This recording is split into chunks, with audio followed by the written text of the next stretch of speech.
I'm going to tell you all right now, all of these wonderful people would not be here without Patreon supporters like you. If you enjoy credible news, reviews, and commentary on UFOs and UAPs 5 days a week, you want to support this show. What's your name? Marty. Marty, look how easy this is, Marty. Pick up your phone. Boom! You're a Patreon member. I mean, look, it's so easy. You just click the link, which is right here. Just for $1 a month, you can support this show. Just fill out the information and pledge what's comfortable for you. It could be $1, $5, $10, or who knows. Just support.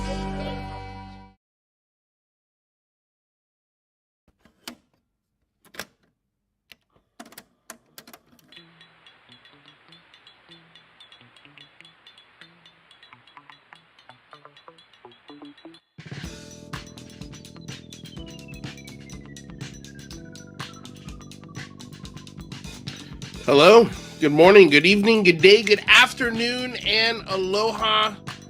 Happy holidays out there, everyone. Welcome back to another special countdown edition, top 10 of 2021 UCR recap. Welcome. My name's Luis Jimenez. Thank you so much for coming aboard and getting weird with us here today. As you see, no tie today. We're just kicking back, relaxing, replaying our top 10 favorite episodes. So if you're here, welcome.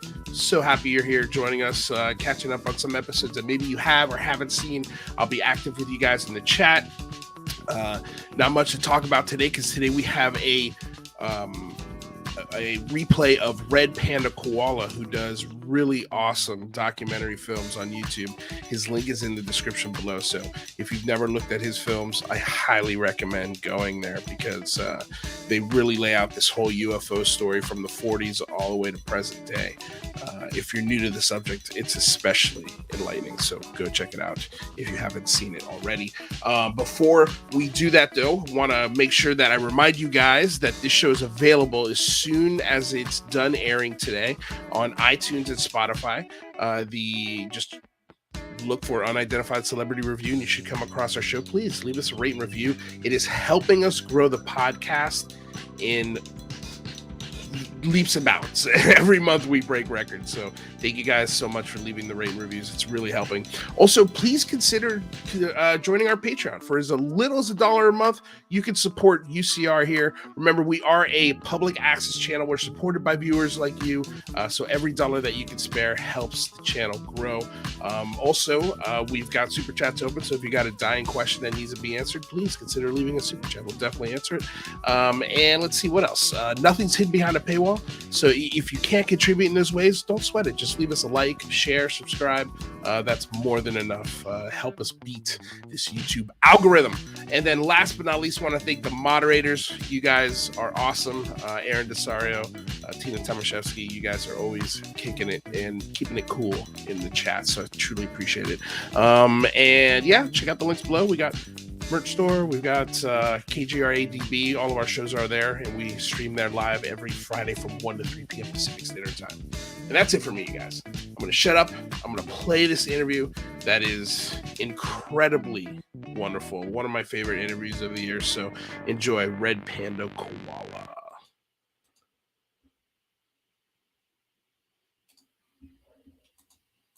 So, hello, good morning, good evening, good day, good afternoon, and aloha.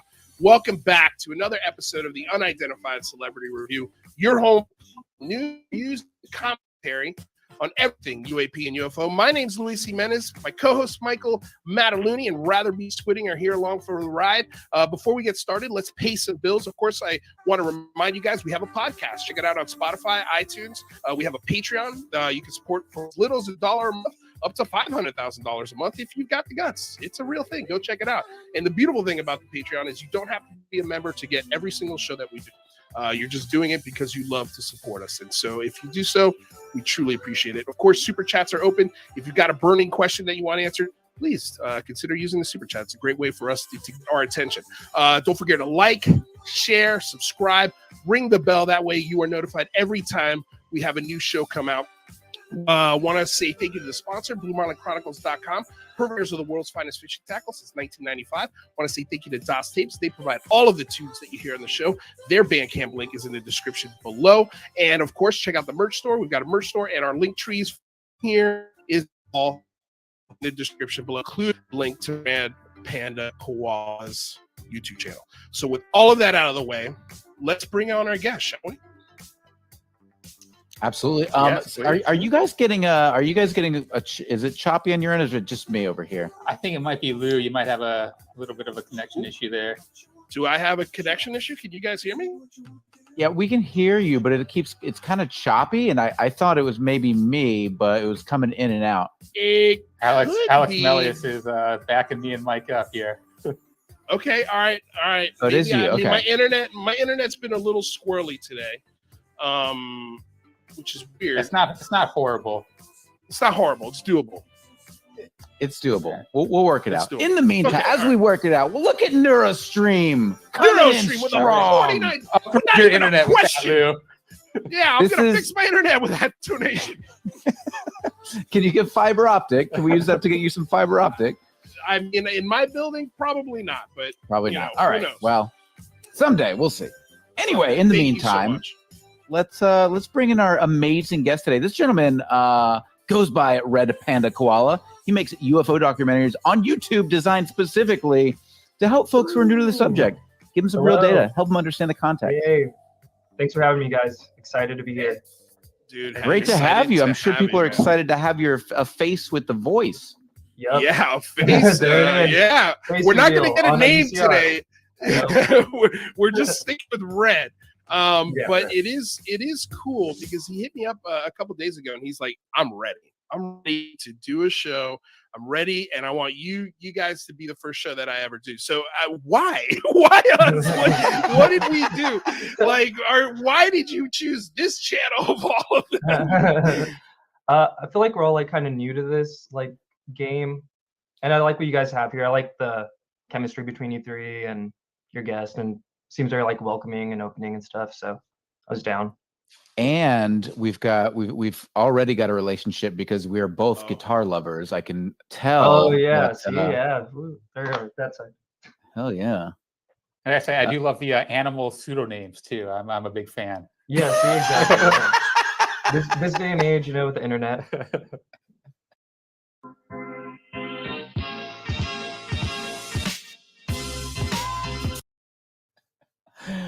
All right, you know what I'm going to do? I'm going to back out real quick, and I'm going to come back in and see if I can fix this. All right. All right. But you guys continue. I'll be right.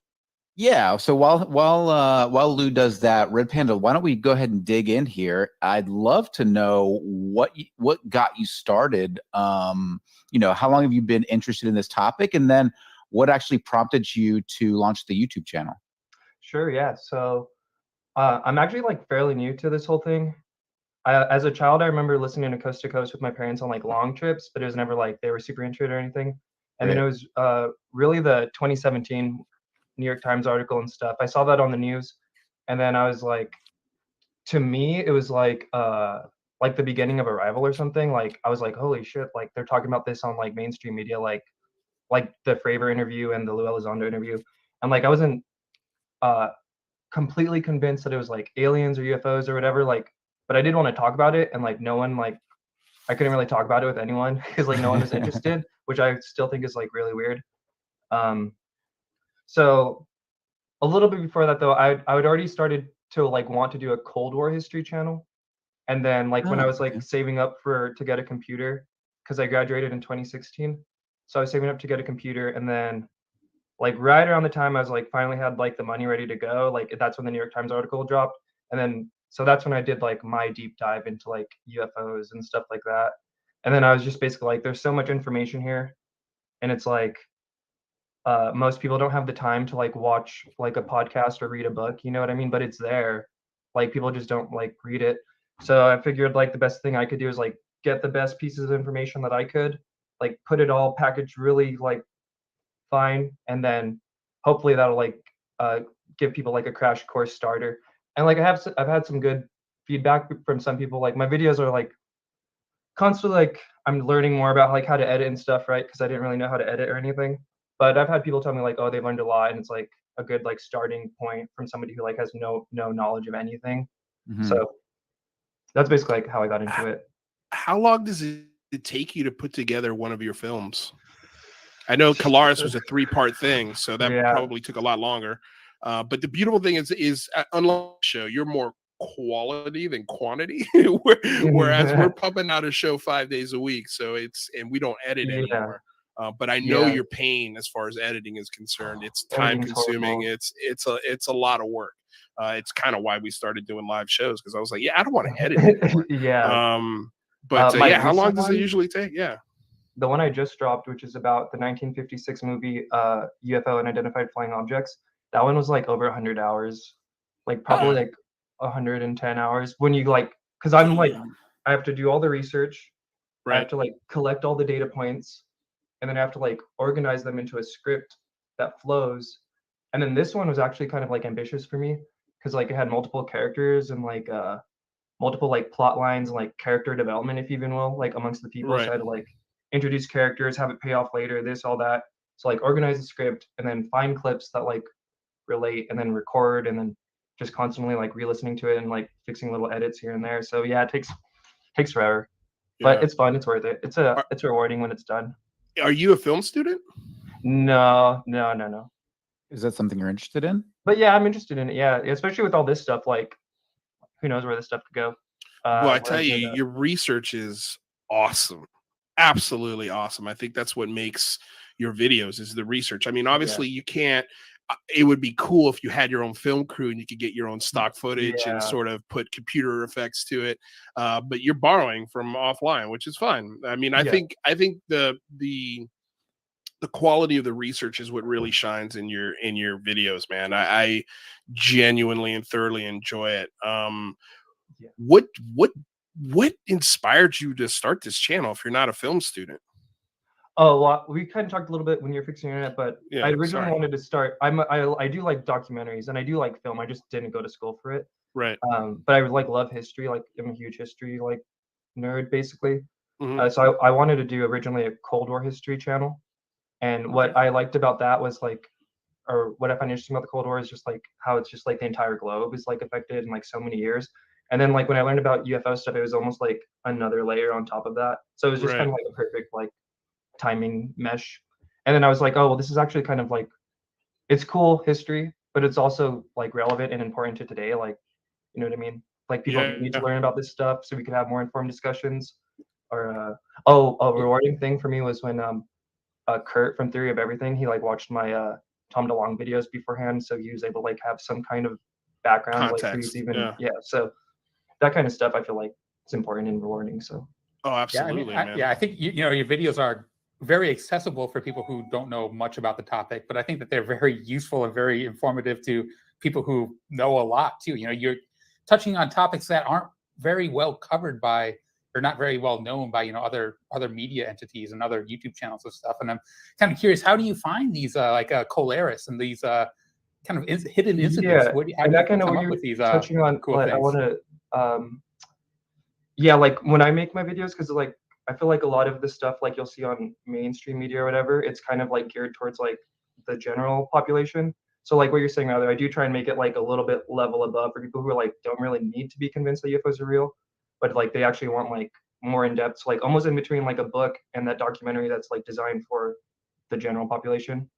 And then I basically just like since it happened in 2017, I basically only read about this stuff like all the time, and I still feel like I don't even know like 30% of everything that's out there. But so like I'll just like be browsing Reddit or just different Discords, and maybe something interesting will come up, or like a thread here, a thread there. And then I just have files where I just like put everything away, and then like I'll read it later. And then sometimes I'll come across something and I'll just get like really inspired, and I'll be down to grind on that video. Like that 1956 movie, when I like learned about that one, which I don't know if for the audience, I guess I'll say a little bit. It was this movie that came out in 1956, and it's very like interesting because it has 3 Project Blue Book members were technical advisors, and one of them was like Edward Ruppelt, who was the first director of Project Blue Book. So it was almost kind of like a 1950s TTSA, like Lou Elizondo, you know what I mean? Like Right. And they kind of made some moves, and so I was just like, oh, this is a very interesting thing. And I'd been studying UFOs for like 3 years now, and I barely heard about this movie. So I was like, I feel like other people would think it's interesting too, and it kind of gives you context of like how the government like covered up back in the day and stuff, and what to look out for maybe. Yeah. Yeah, what was your ultimate finding? I mean, this is super interesting because obviously, for those of you who've been following the story, one of the things Tom DeLonge was interested in was creating media that allowed this conversation to be had in the mainstream. And so it seems like that they were doing this back in the day through some folks who are associated with Project Blue Book. But I'm curious, what did you think from the movie and doing your research that they were trying to help people to understand? Well, that one I think was very much so like not government affiliated. And I do think like everything we're seeing right now is like pretty much got the green light from like someone in some room somewhere, you know what I mean? Like the fact that Lou's still like out and about and like not in jail, like Lou Elizondo, that is, Right. not you, Luis. But I feel like that statement sort of fits with me as well. Yeah, right. Yeah. So yeah, I just think like comparing and contrasting that, and like the government's way more open today than it was, and yeah. Yeah, I found your recent video really. I wasn't aware of that video either. Right, I yeah. think And it's I want really to find that interesting. on YouTube and watch it because it looked great. But most of us are probably familiar with that classic 1950. I'm not sure, the press conference with Sam Ford, where he Mhm. goes there and he's talking about the conclusions, and that they've seen thousands of them, and that we can explain most of them, but Yeah. some of them are still unexplainable. And your video does a great kind of backstory for the people who are involved, probably briefing him Right. for that, and kind of what he might have been thinking, Yeah, and the events that exactly. led up to that, which was fascinating. And I guess my question to you is, part of that when he says that is he talks about there's just no, we've seen things in the sky, but there's no pattern and nothing we can really glean from them.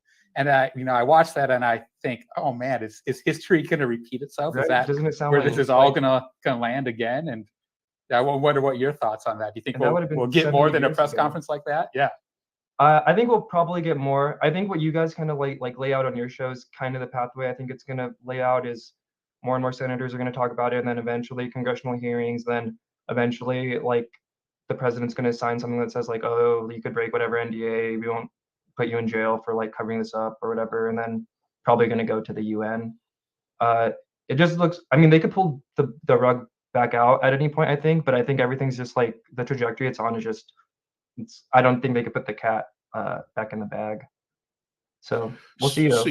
you were historically looking at Cold War Mhm.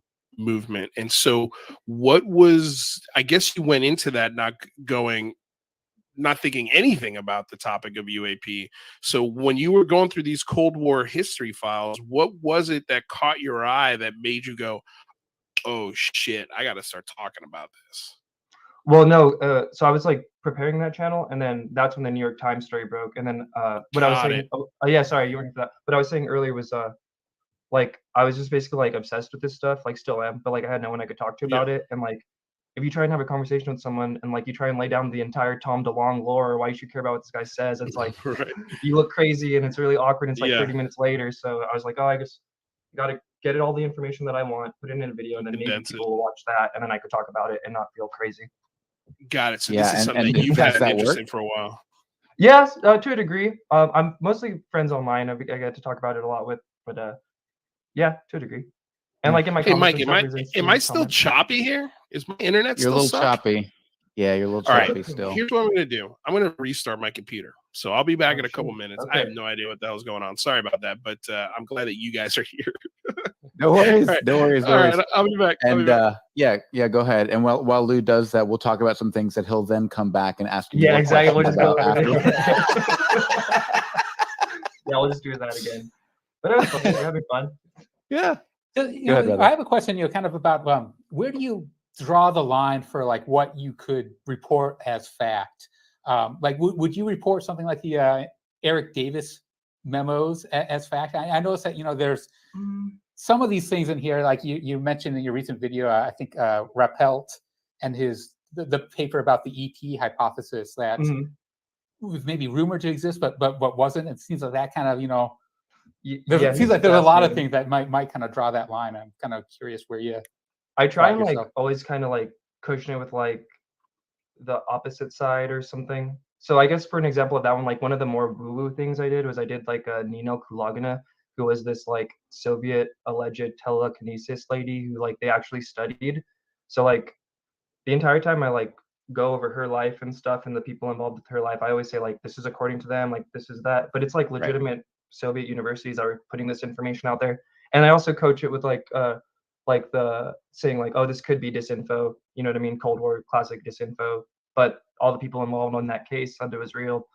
And it kind of like lines up with some of the stuff Tom DeLonge says. So maybe it's something, maybe it's not, I don't know. But that's the biggest challenge, isn't it? Because and I appreciate your approach here, and that matters that you are, you know, you're doing your own independent research. One of my biggest challenges with documentary filmmakers often is that they begin with the end in mind. They already have an outcome or a storyline that they want to portray, and they kind of pull the facts that they want into that storyline so that they can then tell the story they want to tell. How much of that how do you avoid that in your storytelling? I don't know. Well, I guess I feel like I still don't really know what it is, so like I don't really like go all in on any like of the hypothesis. Although I kind of lean certain ways, and maybe like for my videos you could tell which ways I lean, but I guess trying to like just recognize that like I don't really know much about this, and like our government probably knows more than us, but probably not a lot either. So we're all just kind of like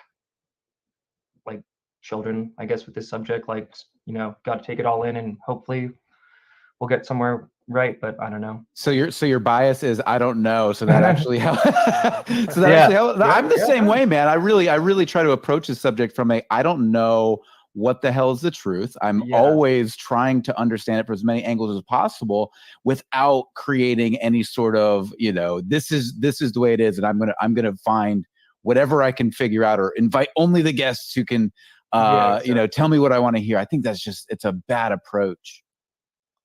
Yeah, so it's difficult, right, in ufology, especially like a lot of people who've been in it for years. And I could imagine, right, like you've been in it for years and you like see all these new people like, oh, they don't know. But I don't know. Yeah, no, absolutely. We get that all the time. We were just getting that today on Twitter, like, oh, you're the laughing stock of UFO Twitter, all this sort of stuff. Can we talk about that? Can we please talk about that? Sure. Sure, why not? I love it. I love haters. Love haters, man. I think it's the best playing, messing around with them. But yeah, what's his name? Foya something. I don't know. He's got one follower. Breaking Development. No, Breaking Development. I think the account does not exist anymore. Did the account go away already? Yeah. Pretty racist account? Oh, no. Because the rumor was he was rich from Goof On. That's the rumor. I love how you took no time. You took no time at all to share the rumor we created. The rumor we created. I love doing that. No, I mean, dude, it was like he's the only guy that really, really hates our show, like publicly. I got to give it to him. At least he's got the moxie to say it. I invited him on the show. I was like, look, dude, you got a problem. Come on the show and let's talk about it. I think I don't know what he thinks, dude, but he really doesn't like our show for whatever the reason. Akashi Chris, it was on Akashi's. It's all gone. Everything's gone. It's all gone. Wow. That's hilarious. That is. Well, and that's the thing. That's one of the things I said. It's like, how can you be so angry and attack people when you're hiding your identity? And that's the thing that bothers me the most. And it shouldn't bother me like that. It's the internet. No, I know. And also, comments are we're also like we're beefing down, right? Or sideways. Jay-Z's like never down. One for your account's brand new. That's beefing down for us. I mean, we're nobody. Like we're pretty much beefing up all the time if we ever even beef. It's like it's so silly, but this idea that we're gonna let an account with one follower rile us up because we misspelled something, or he or she is looking for any slip up so they can go, you're the worst. It's funny, dude. It's funny. Hey, hopefully they get happier. I don't know. I think a girlfriend, maybe a good job, some good luck in their life could help, but I could tell you with that mindset, If you're the angry guy behind the keyboard, which by the way, I've been this guy. I have been this guy. Yeah, and I have too. I can understand. I think we all have, so I can understand putting myself in someone's shoes like that and just stepping back and going, you know what? There's some terrible shit going on in this person's life. Like they're just angry, and it's not my show. It's not me that's setting them off. It's something much, much deeper. And so, I try not to be so short, I guess. I try to keep it as respectful, but also try to make a point at the same time. Like, you do a good job of finding the balance of like you're being nice, but also being like a little tad sassy because they deserve it. Yeah, a little sassy. That's the perfect word. Thank you, Red. A little sprinkle of sass. A little sprinkle of sassy. I think of what's his name from Saturday Night Live. That's sassy. Anyway. Okay, sorry guys. Where did we leave off before I came in on that? Let's go somewhere new. Nope. Okay. Well, all right. Well, so go for it, rather. Well, I maybe say, we were talking about, this phenomenon. Maybe it's not all light and love. Maybe, maybe there's another side to it. Maybe, if engrossing yourself in the phenomenon might not be the best thing for, levity and lightness, as some people, commenters might show. Wondering what you might think about that, Red, especially with your research into the Colares incident. Yeah, so like I feel like a lot of people go on this kind of path when they get into UFOs. It's like really exciting, right? And you're like, whoa, what is this? Da da da. And then like the more you learn, you're like, ooh, there's maybe some aspects of this that like are not chill. And like Colares is definitely one of them. It's like for people who don't know, it's basically one of the best documented UFO flaps. Not only that, but it's also one of the best ones where like, well, best in terms of like lots of evidence where people were like physically harmed on the regular. It was like I believe like a 3 to 4 month time period where basically these UFOs in this rural village in Brazil were just like terrorizing people. And I have 3 whole parts on it. And I thought it was important to tell that story because you do see a lot of this in the UFO community where it's like, oh, it's all love and light, and like there are space brothers, and like they tell kids we love them and to save the earth. And it's like, yeah, that's true, but there's also like this, which is very well documented. Yeah. People died. The military was called out. Military documents are there. And the US really also might have had something, as far as militarily speaking, having to do with investigating this, because my favorite part about that documentary was how you set it up, like how there was a coup in that country. Oh, nice. Cool. And it was, of course, I'm sure instigated very heavily. The first thought in my mind was like, oh, that's the CIA, because they're afraid of a communist left-leaning government at that time period taking over in South America, because Castro had just quote unquote liberated Cuba. And then they were afraid that idea was going to start spreading through South America. So the CIA immediately put a kibosh on that. And then it, of course, propped up probably their own leader through, a legit voting system. And then just put all of their assets into the military aspect of Brazil's government. And so when this case started happening, I just love this setup, dude, because now you've got a whole picture. And it also made me go, hey, this could just be, MK Ultra in Brazil. Yeah.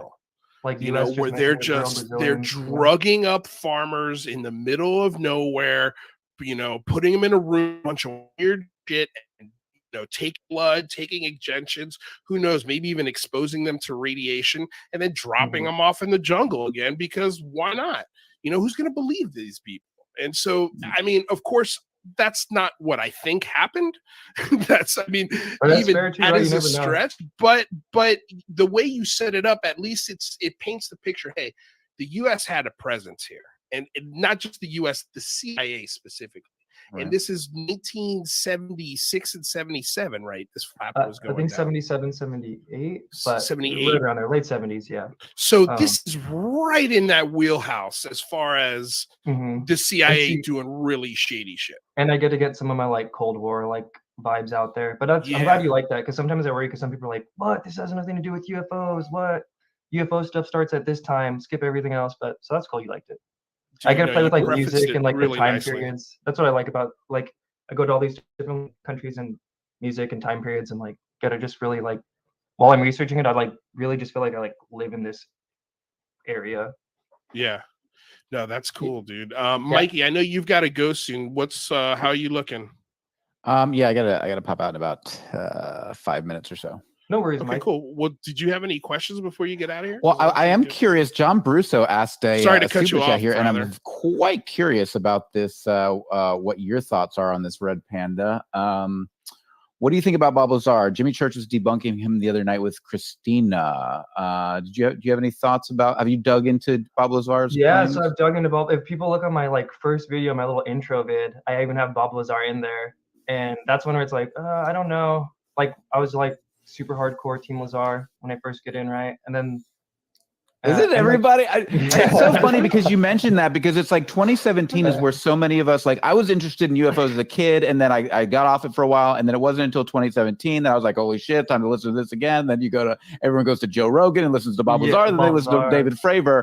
And it's like everyone walks into his path. I was like, my wife and I, when we first heard the Bob Lazar interview on Joe Rogan, we were like, what the fuck? Yeah, right. Yeah, dude. That's what's cool about it. It sucks you into the topic, and then you start saying to yourself, "Well, shit. If this is true, what else is true?" Right. You know. Dude, you're gone, dude. Down the rabbit hole. Yeah, boom, you're gone down the rabbit hole, and hopefully, I'm hoping with how information travels in 2021, even as much bad information there is out there, I feel like you could travel down that Bob Lazar rabbit hole, and if you've got a good head on your shoulders, you can kind of come to the conclusion that I don't think all of this is true. I think there are parts of it that are true. But it's again, is it something that I'd put on the desk of a senator? The Bob Lazar story? No chance in hell. I don't think Bob Lazar would put that story on the desk of a senator. So I mean, it's a fun story. It gets people into the topic, which is what I take from it. That's what I love about the Bob Lazar story. But I mean, so you're kind of in agreement. You're not really buying it. Yeah, what are you thinking? So like, without even getting into like the character of Bob Lazar or like any of that stuff, for me, the biggest red flag is that he was already friends with Gene Huff and who's the other guy, John Lear. Yeah, so he was already friends with these guys who were like well known in the UFO community as them like conspiracy people, like I think they had their own public access shows and stuff like that. So like I personally believe like they definitely killed people over this and stuff like that. So if they were gonna bring him in, I think they definitely would have known about that relationship because they were like bros, like they were really good friends. So I think if he was brought in, it was because of that relationship so they could get out disinfo. That's like basically the only way, because you know what I mean? Like, I don't know. That's like somebody bringing in, I don't know, what New York UAP's like friend or something to work on something secret when they know that like New York UAP likes to like leak stuff and stuff. Right. Well, no, I thought it was there was $5 donation here from Isabella Anderson official. Hi, Red Panda. Love your channel. Been following since your first video. She's a huge fan. Yeah. Isabella Anderson official. What is? I don't know what she. Please leave a comment. Why you're official? I'm curious. I'm curious to know what makes you official. Official what? I'm wondering. But thank you for the $5 donation. And yeah, I think everyone in here agrees with that comment. What were we talking about? We're talking about Bob Lazar. Oh, John Lear. The thing that's crazy about John Lear, and this came out of John Lear's mouth, is the day that Bob Lazar went in there for an interview at Area 51, the first thing Bob Lazar did was drive over to John Lear's house and tell him all about the interview, which is such a crazy breach of protocol and security. And they would have been watching you for that. They would have watched. Yes, they would have absolutely. Known. And not to hate on like Lazar people, like I don't. But I just I don't know. And who knows? Like it could be. But I feel like if it is real, I feel like that's the only angle that really makes sense. Because why would you bring someone in who like? And I see someone in the live chat saying Bob Lazar didn't have a live access show or whatever. But yeah, John Lear and Gene Huff did the original Goof On. I think that's what he used to call himself, Gene Huff. So I don't know. We'll see. Well, I mean, maybe one day we'll learn more. But if it sounds like even like And like respect to like Knapp and Corbell, but it sounds like even they are like kind of like, oh well, yeah, like maybe he did lie about this or that. Like, you know what I mean? As time goes on. Yeah. Well, they definitely have. I know I know George Knapp a couple of times has kind of thrown up his hands like, well, that's Bob Lazar. What does that mean? You know? And he seems like a cool dude. Desert Blast looked super fun in the 90s. Like what I would do to go back there, party with Bob Lazar. A group of party animals. Like Dude, you go right? back and look at a picture of Bob Lazar hanging out with George Knapp and John Lear, and they are just three dudes. I know. You could look at them and like, oh yeah, they party. Like Burning Man get before down. Burning Man, right? Burning Man, like yeah, dude. Before Burning Man, these guys were doing all sorts of shit together, including taking out an RV into the middle of the desert and looking at top secret aircraft. Like, yeah. I mean, yeah. Part of me knows that I would love to hang out with all three of them, three of them. Without even getting into the conversation of is this real? Like it would just be cool to hang out with them because I know they have a good time. Michael, you got to get out of here. I do. Thank you guys so dude. much. Michael. Red Panda, it's great to meet you. Love you guys. Love you, Chatterverse. I'll talk to you guys soon. Peace, buddy. Bye. Thank you, Michael Mataluni, for being here. Okay, so let's see. Where do we go next? We were talking about Caleres. Can we get back to that for a little bit? Yeah. So what's your take on it after doing all the research and going through everything? What do you think really went down in Caleres? I think it was kind of like some orb things that were just really just messing with people for like fun is kind of like where I've been leaning these days. But I don't know, you have what Hal Puthoff said, like pretty much that, and Robert Bigelow said that. Has anyone ever asked Lou Elizondo about it? That'd be an interesting question. I believe someone has asked Lou about Caleres, but I don't think he pontificated on it. I think it would be one of those things that he's heard about it, but he hasn't done the research to really comment on it. But yeah, it's crazy. And like in my video, I kind of like do the thing where it's like I start off with just like farmer accounts, right? Because people will easily just miss that or whatever. But then like you get into more, it's like police officials in the area and like mayors in the area.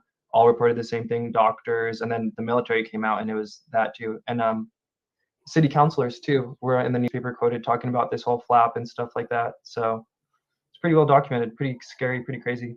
Yeah, you know, speaking of the documentation, that was one of the craziest parts that I thought. You know, there's all these pictures and documentations that I hadn't heard of it. The most shocking to me was that Bob Bigelow might be the owner of some of these Super 8 videos. Yeah, right. Maybe expound on that. Dude. Yeah. Yeah.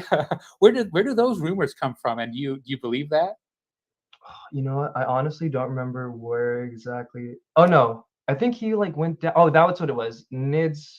Bass people went down there in like 2002 or 2003, and they were like I think hanging out with AJ Gavayer, who's like really good researcher down there, who like helped declassify the files in 2005 or 2006. And I think it was on reading about the Bass trip, which is Bigelow Aerospace, which is like his pre-ATIP, like his own little like privately funded, or NIDS and Bass, like they all mish. But yeah, that's where I basically found that out. He went down there. They had a bunch of people.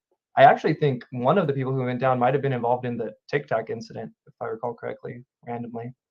I forget his name. I shouldn't have brought it up, but yeah, that's why I got that. Bigelow. We had a $250 super chat from Follow Virgil. What's up, bro? Holy cow, man! Welcome to the channel. Welcome to the channel. Holy cow, dude! That is damn. Thank you. That is insane. Hey, Virgil, I better see you on my first live stream too. No, I'm just kidding. Dude, you gotta start. No, I know this guy. I know this guy. Well, cool. Dude, that's a hell of a donation. Welcome to the show. We truly appreciate you being here. And yeah, please subscribe. I would love for you to subscribe to what we're doing here. Okay, so let's get into the woo, Red. Parsons, the Lem, Chains of the Sea. Let's get hardcore. What kept TDL up for nights on end? Not this Bob Lazar stuff. Oh man. Not only is the donation out of control, but the question and statement is perfect. What do you got? So let's talk. So yeah, maybe we could talk about the Tom DeLonge stuff a bit. So that's kind of like my most popular videos, and I'm pretty proud of those because those came out like 2 years ago. And basically, what I did was I listened to all the interviews when he was in his sweet spot, when he had his advisors and was just like talking. You know, those are the classic interviews. And I just like plotted everything he said and then put it into like chronological order. And I broke that up into 2 parts, where the first part was how he claims he got the information and corroborating evidence there. And then the second part was I took like all the weird woo stuff he said and like basically just said his lore, I guess, which I hope is wrong. But yeah, like I just feel like we can't really discount what he says. I'm not saying 100% believe it, but we should all like at least be aware of what he's saying because of how like instrumental he was in this whole thing, and like how Lou was like, obviously they're not together anymore or like working together, but he was with him for like happened solid. there? I don't know. I don't know. I love how you look away. What's going on over there? There's some notes. There's somebody on screen going, oh, no. Tom was kind of getting kind of spicy on Twitter. Maybe that's what it did. But like, Lou was with him when he was saying all like the craziest stuff. You know what I mean? So it wasn't like that. Lou went with him to go see the Bledsoes. So Lou. Do you think it was maybe the concentration was in the wrong part? Maybe Tom had more of a concentration for the media aspect of things, the entertainment aspect, and maybe he's leaning more toward, hey, we need to do things like, you know, research like what McGowan's doing with the Osiris or Sky Hub or the SCU or Galileo. And Tom was like very involved with like his band and touring and stuff, which also I think is kind of weird, right?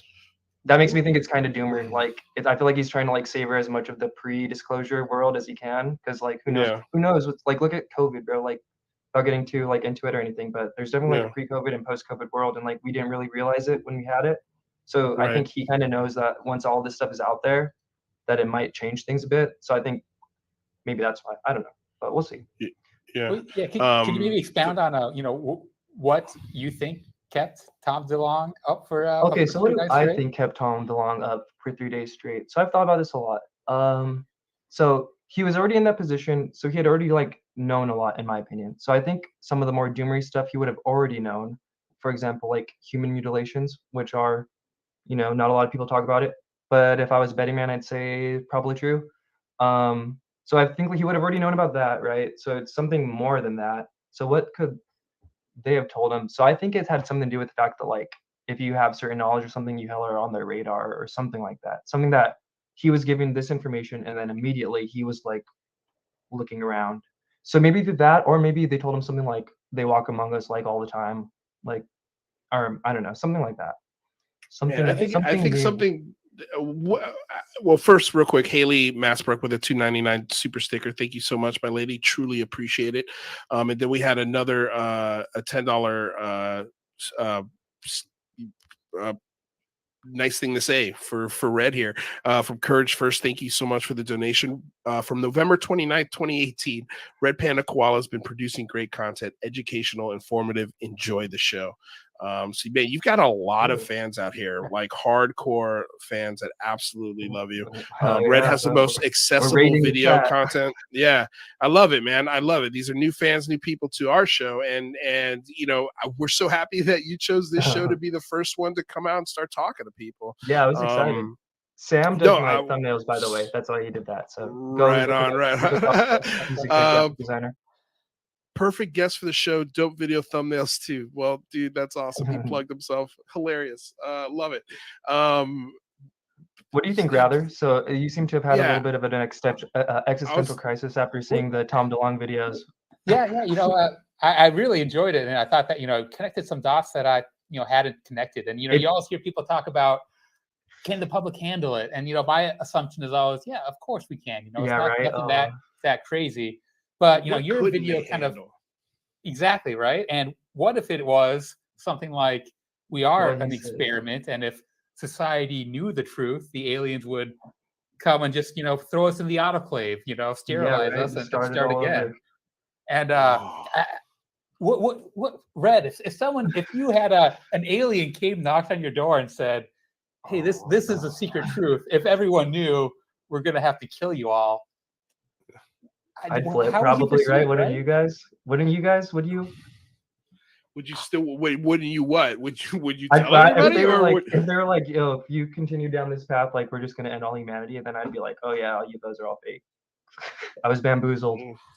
I don't know. Yeah. Maybe that's why, like, Well, it's kind somber. of the question: do you take the red pill or the blue pill? Like, do you want to stay in the Matrix and live this fantasy, or Mhm. do you really want to know the truth? And then, just FYI, the truth could end you. Yeah, and like abductions, and we hear Lou Elizondo say somber, and the fact that he Mhm. recommended Chains of the Sea, which was mentioned in Virgil's comment. Have you guys like heard about No, that book? please, I've no, heard it expound mention upon that that. book, but I don't Okay, know about so it. this was during I think an AMA on Reddit or something, and somebody had said, "Oh, Lou Elizondo, what's a book you recommend that people read to like understand the phenomena?" And he recommended this book called Chains of the Sea, which I was just like flabbergasted because like at that point I'd also been studying UFOs for like 2.5 years, and I was like, "What? I've never even heard of this book." And like all the people I know on like UFO Discord, most of them never heard of the book either, and they're all like pretty much deep, heavy, like 40-year plus researching this stuff. So everyone's like, "Wait, what's up with this book?" And then we read the book, and basically the gist of the book. This is spoilers, by the way. There's a Please kid. spoil this book. There's a kid. There's a kid. So there's multiple things going on. There's humans. There's like ghost type interdimensional beings that this one kid can see, and then there's also aliens like in outer space, like coming. And then there's also like AI, like computers had already like developed AI and they just didn't talk to the humans. But like all the other groups are talking to each other.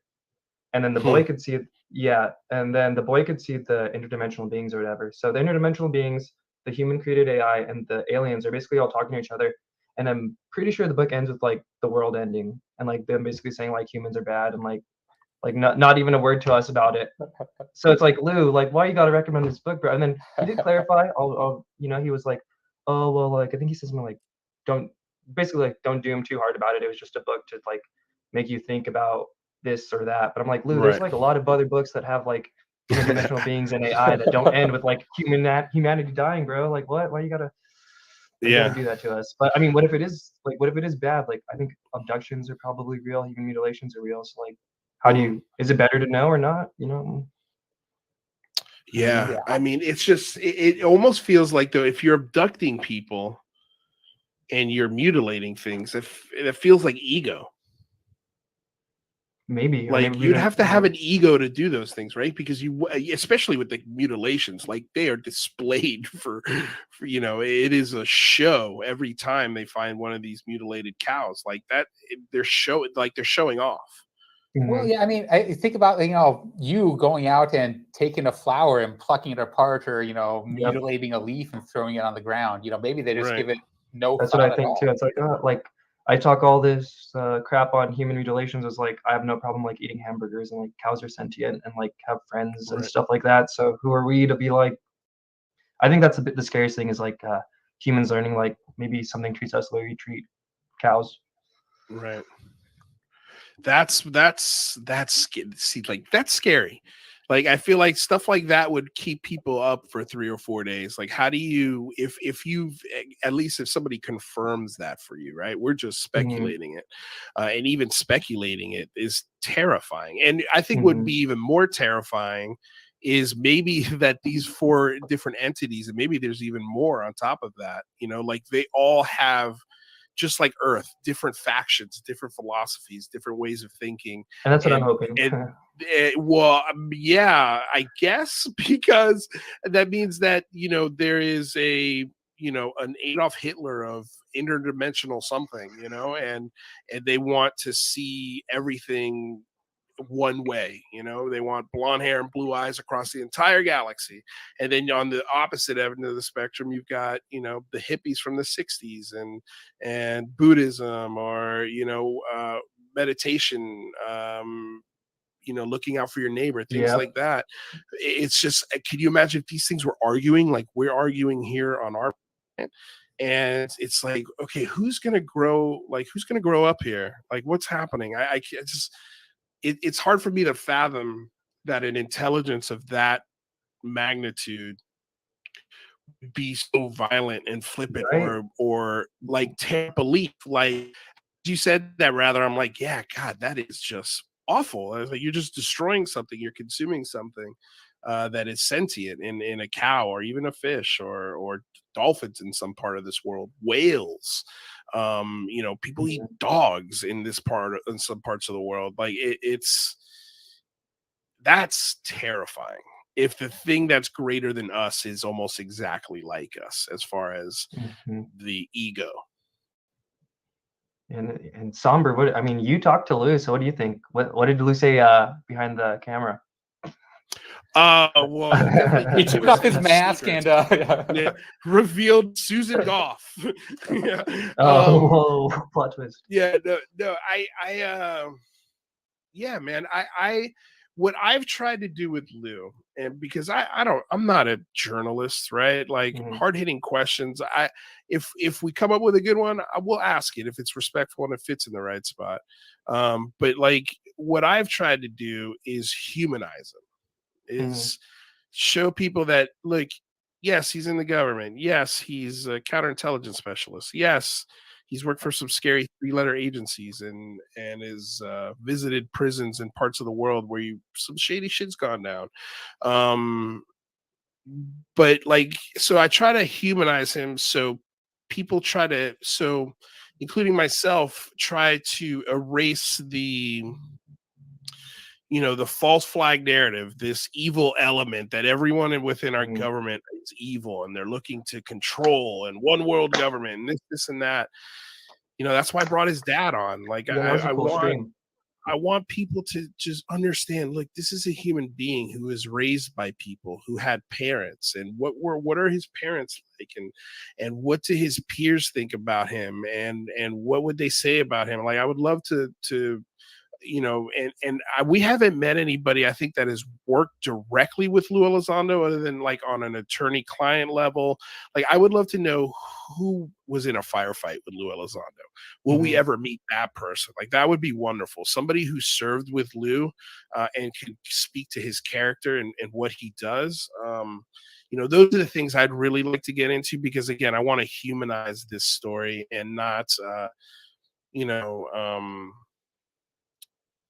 taking on a lot. It's crazy what he's doing. Yeah, no, it's crazy. I mean, he's putting his neck out there for what? To sell a book?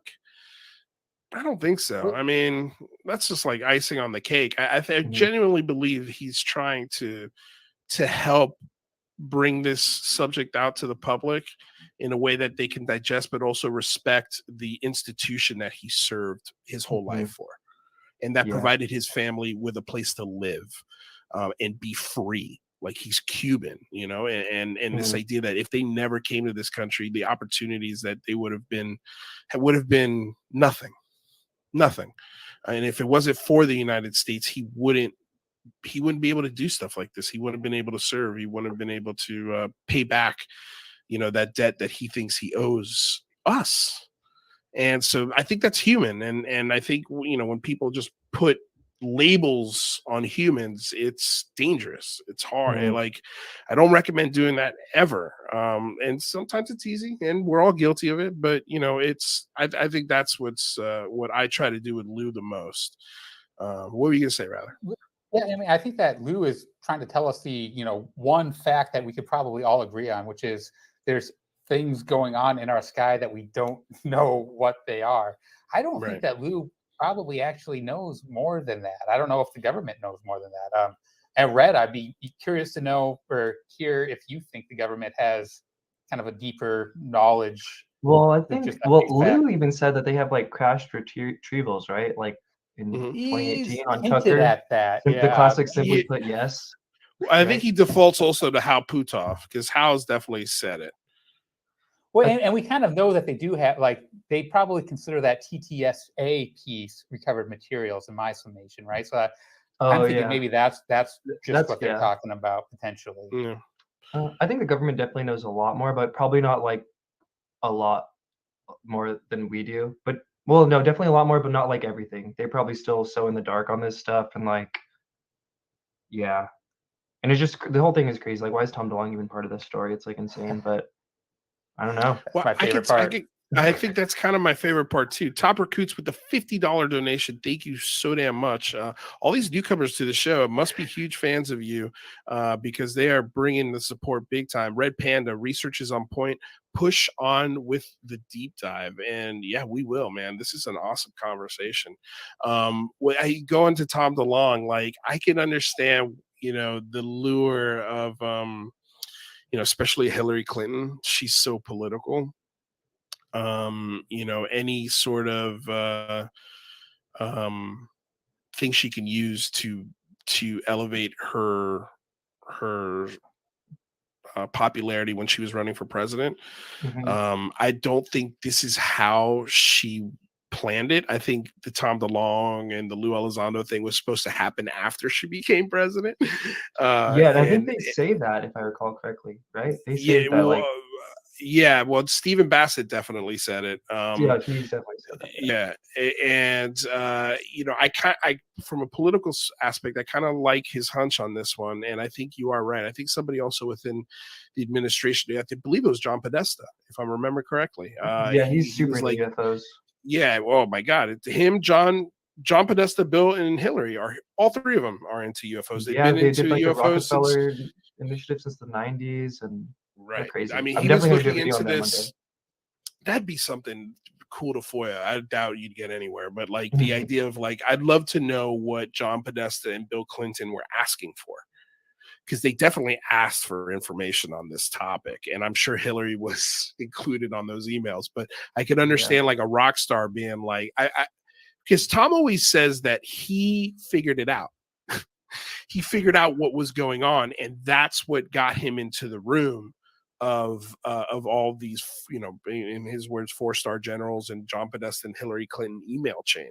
Like he must have struck a chord somewhere to get, I don't think he just got it on the merit of, oh, this guy's in a rock band. He was on, MTV Live on TRL, like, I don't think that was it. I think he did come to the table with like, hey, I know what's going on, and I think I got a good way to sort of start telling people what's happening. And I think, we could do it through books, we could do it through music, we can do it through TV shows, comic books, things like that. And at the same time, also, double it down with some research and shit. So I can understand the appeal of that. He was buddy with Greer, like when Greer was like Pete Greer in like 2001, right? Yeah. Something I didn't put in mind because I learned after was like the first thing he bought was like when he made money was a computer to like research stuff, and then apparently he bought like a lot of the disclosure tapes from Greer before they were like publicly released and stuff like that. So maybe that like the government knew his association with Greer, and then I don't know. But yeah, the fact that he's involved is just so weird, and it's just like so absurd. This whole thing is like so absurd. Yeah, but it's fun, man. I mean, it's fun. What do you got, Rather? You got something to say? Well, I was gonna say, what do you think about Greer? One of my kind of pet theories after listening to your Tom DeLonge Part 2 is that maybe Greer was told that, hey, don't tell him the truth. Go on this, make yourself seem like you're, a charlatan, so that no one really believes what you're trying to espouse here. And that's probably just kind of, a fun thought. But what do you make of Greer and how he was, I think his 2001 stuff was really pretty epic. And then like, I don't know, people say CE5 is lit, so I don't know who am I to say that's not real. But I don't know. I guess for me, the main thing is he's like all the team love and light. And I just feel like that's like lying to people. Like he's like team all aliens are like here and the government's bad. And he's like Tom DeLonge and Lou Elizondo are like the worst possible people, right? Like, so which is, I don't know. It's tough to take him seriously when he's dropping flares out of a plane. Yeah, and he's got not Demi put Lovato the cameras away. Yeah, well, I still haven't watched the Demi Lovato show. I think I haven't either. Rather, I think my expectations have dropped tremendously since the internet. I've been reading the internet, but we're gonna watch it. We're gonna review it. I think no we're gonna Red do Panda it. Koala show, but no, I don't think it will be. But we'll review it in one episode as opposed to breaking down every episode. I think that might be just more fair. I don't think people want us listening to reviewing every single episode, even though I kind of want to do it just because I'm that kind of nerd, but I just for our audience sake, I don't think we'll do it because there's so many other things to talk about. But it is I mean, but the positive thing about that is Demi Lovato's got 250 million people that really love her, and or they. Yeah, and that's the other thing too, right? We And can't hate. It's gonna affect yeah, everyone, right? So we got to be happy. Like you can't be like, oh, you can't be into it, our thing. right. Like This we're is gonna not the affect keepers. everyone. Yeah, we're not the Like whatever keepers of this political story. thing, whatever, you know. Yeah, if Tom DeLonge can be a part of Yeah, this, dude. so can Demi Lovato, right? Exactly. Also, it's just, man, I mean, you better get used to this because there's going to be people starting to talk about this that you don't like, that you don't agree Yeah, with their opinion.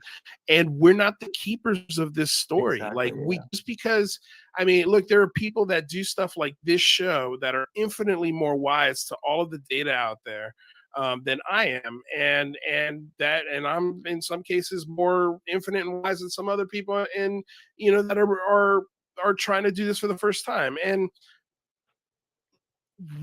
we can't control who gets to talk about this or who gets an interview or like Yeah. the more the better. The more people that are talking to Lou Elizondo, awesome. Like, I think that's great because that's why I want Alec Dietrich, and that's why I want David Fravor.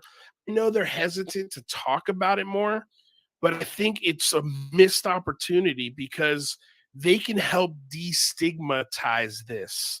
If they're talking about it every day, and their fellow pilots or their fellow service members see, maybe that gives them the bravery to also start talking about it and telling their stories and seeing what can be found about their experience. Because in most of these military cases, I'm sure there are places where there's radar that was maybe in effect at that time in that particular part of the sky. Maybe they did scramble some jets. Maybe they did see it from other angles on a different part of the base, but no one knows because they're scared to talk about it. And I think I would love to see more of Ryan Graves and David Fravor and Michio Kaku and maybe one day Neil deGrasse Tyson start really just talking about this more, because people want to, every time those kind of people talk about it, there's so many eyeballs and so many people listening to what they're saying. It will help shift the paradigm into a different kind of conversation.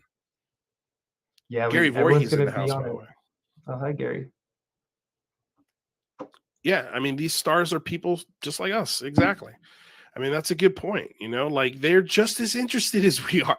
And that's a good thing. And it brings more people to this show. It brings more people to Red Koala Panda's YouTube channel.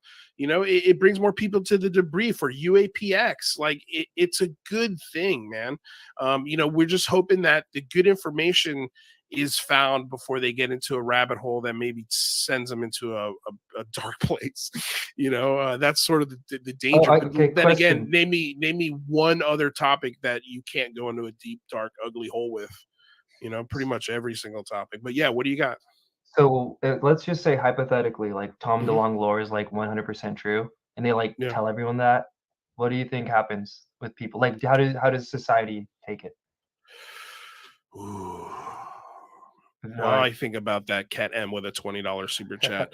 Awesome interview, everyone. Thank you so much, Cat. Welcome to the show. Yeah. Please like, subscribe, share if you guys haven't already. We do interviews like this all the time, every 5 days a week, essentially.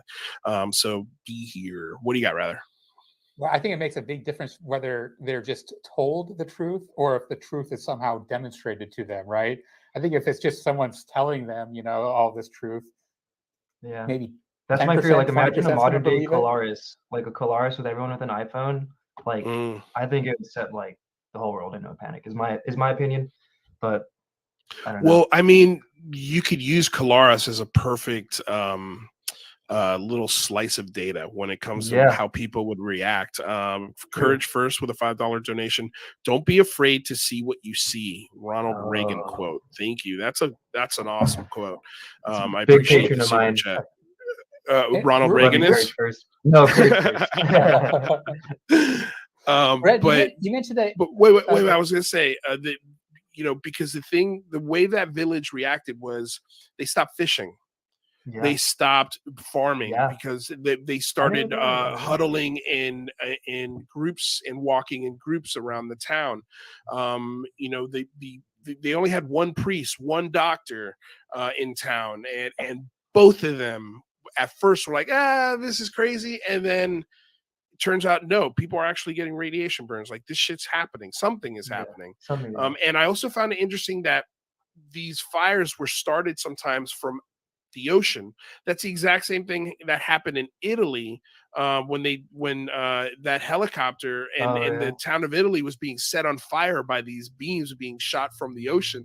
That was on season 2 of Unidentified, with the helicopter that had a beam of light that smacked it and it ruined the tail fin of it. Like, something's going on with setting fires and hitting people with beams that is not cool. Like, it's like you were saying, it's not this friendly kumbaya kind of phenomena. Like, this is some scary shit. Sorry, rather, I didn't mean to cut you off, but like, that's a good example of how people would react. Yeah, that is really like. Yeah, and Red, you mentioned in your video that there was another similar case in India. I was wondering, do you know the date on that? Because maybe we will see something like this happen again. I think that was 2002, and it was actually really interesting. Some person on Reddit from India, from Uttar Pradesh, had just recently posted like a video on our /UFOs saying like, oh, look at this weird thing. And then I had commented like, oh, you live in this region, like, do you know about this case? And he was like, oh, what? Like, yeah, like this was crazy when it happened. And he said like he'd been looking for articles about it for years. And he like, in like Indian media, like it's totally wiped over there. So it's, and for people who don't know, like in 2002, it was basically similar to Colares. Like this whole village goes like, not crazy, but like they're saying like these objects are coming and attacking people and sucking their faces. And there was even like a riot. There was a riot because the police were saying, oh, this is nothing, da-da-da. And like multiple people died at the riot because like the whole entire village was like, no, like this is really happening. Like you guys need to do something. And the police was just like, what? Nothing's happening. Like, so yeah, it's pretty crazy. But hopefully it doesn't happen anymore. But I don't know. You never know. Knock on wood, right? You know, like, what do you theorize is the reason as to why these small villages and towns and this short period of just pure terror, and then we don't see them we haven't seen them since 1978 in Colares, right? Yeah, I honestly don't know. Like maybe they're just having fun. Maybe it's just like they don't even realize what they're doing, or like you said, maybe it was the U.S. government doing some like horrible experiment on this, like, which I don't really think that's the case. But yeah, I really don't know. I have no idea why. Colares is you know the mouth of the Amazon, right? So it's you know potentially very ecologically important. You know the water running through there, and maybe it was like a clean up your act with the Amazon type of thing. Yeah, or you just, you know, that'd be a good place to monitor, you know, stuff potentially. Monitor what, though? Do you think? Yeah, well, you know, I have with me to look into this, but I've always been interested in, you know, the links of like from phosphorus deposits from, you know, farming and stuff like that, and other potential things that they might be using as a proxy to kind of keep tabs on humanity. And maybe there's something like that going on there and other places. Well, the idea of it being, could you imagine if it was something like, oh, you guys are screwing up the Amazon? Because I don't know why they haven't shown themselves right now, because now would be a good time to sort of beam away some contractors from tearing down the Amazon as they're doing. Because I think it's Brazil, right? That's sort of leading the way on destroying the Amazon. Oh, yeah, I think so. Yeah. Yeah, maybe. But also, like, that's the thing. Like, I couldn't trust anything, like, if I was to have an encounter, like, hopefully I don't ever, knock on wood. I feel like you can't really trust anything they say. Like even the ones that are all full of love and light, like in my personal opinion, is like they can like manipulate your emotions, and like so like what you might have thought was like totally love and light could have totally just been something else. And I'm curious, surprised that you do not want to have an encounter. I'm the unexperienced as well, but I gotta admit I kind of want to. I think it'd be careful, rather. I'd probably feel the other way after it, but well, it depends on the account. Like mine was awesome. Mine was awesome. Cool. Like I didn't hear anybody. I didn't talk to anybody. I didn't see anything. I just saw the craft super close with a bunch of other people, and it was awesome, dude. It's something you definitely. I wish everyone could see it, so that way we wouldn't have to have this conversation. We could go on a much deeper and more philosophical things. But I mean, dude, it was incredible, and I wouldn't take it back for anything in the world. And it was a Gulf breeze flap of like 93 or something, right? Didn't you say the other day? Yeah. Yes. You know, weird. again, like I've been looking at this and doing book reports on this since the 2nd or 3rd grade. And so, in I think 1989, the Gulf Breeze or 90, might have been 90 or I don't 91, the remember Gulf that one Breeze at all. book Yeah. came out. Like the guy who wrote the Gulf Breeze sightings, that book, and I read that book, and so that had a huge influence before I saw what I saw. But I remember as soon as I saw it, that was the first thing I compared it to, was the Gulf Breeze craft. And, because it just looked exactly like that. But I don't know if that's my child imagination implanting things in my head, Mhm. and then my memory changing over the last 32 years, Yeah. 31 years. Like it's tough, man. Yeah, Again, right. it's nothing I could put on the desk of a senator, but people have been asking, and I'm going to do this. I just don't have dates yet. But I'm going to go back to the original house. I'm going to knock on the door. I'm going to see if I can sort of Oh, wow. investigate my way Oh, you should. into seeing if I can find some witnesses for this story, because I think that would be really cool. I definitely know one, and I'm in contact with one of them. And Were you with he multiple was, people, or were you alone? yeah, it was at a birthday party, Oh, perfect. and I was 13. It was 93, and the person I went to the birthday party with was my best friend at the time, and he knew the girl whose house we were going to. He knew a lot more people out there. I only knew him when I went there, and so I couldn't keep in contact with anybody else other than him. But I wouldn't shock me if he maybe knows the name of the girl, remembers the name of the girl, would be helpful. Maybe we could find her. Did a lot of people at the party, and sorry if you've told this story a bunch, but Yeah, I forget, no, it's did a cool. lot of people at the party see it too? Yes, Or was it yeah, a lot of people. Oh, Yeah, wow, at you totally least should. at least 10 to 12 people, 15 people, Oh, at yeah. least, because it went from, oh my God, what is that, to everybody going, holy shit, what is that? What like is reality? people were coming away from the party to the field that we were standing. I mean, this was, again, like, this house sits on like a 2 or 3 acre lot. And so there's the house, and then there's a huge yard where they got like a trampoline, they've got all this other stuff. And so people are kind of just scattered through this lawn, and it was dusk. And as soon as this thing caught the attention, I think the second or third person to see it, because we went out to a girl who was just sitting doing this in the middle of this field, and we're like, what is she looking at? And then we look up, we're like, oh, that's weird. And so then we walked over to her, and we're like, what are you looking at? She's like, I've been looking at this thing for a long time. It's weird.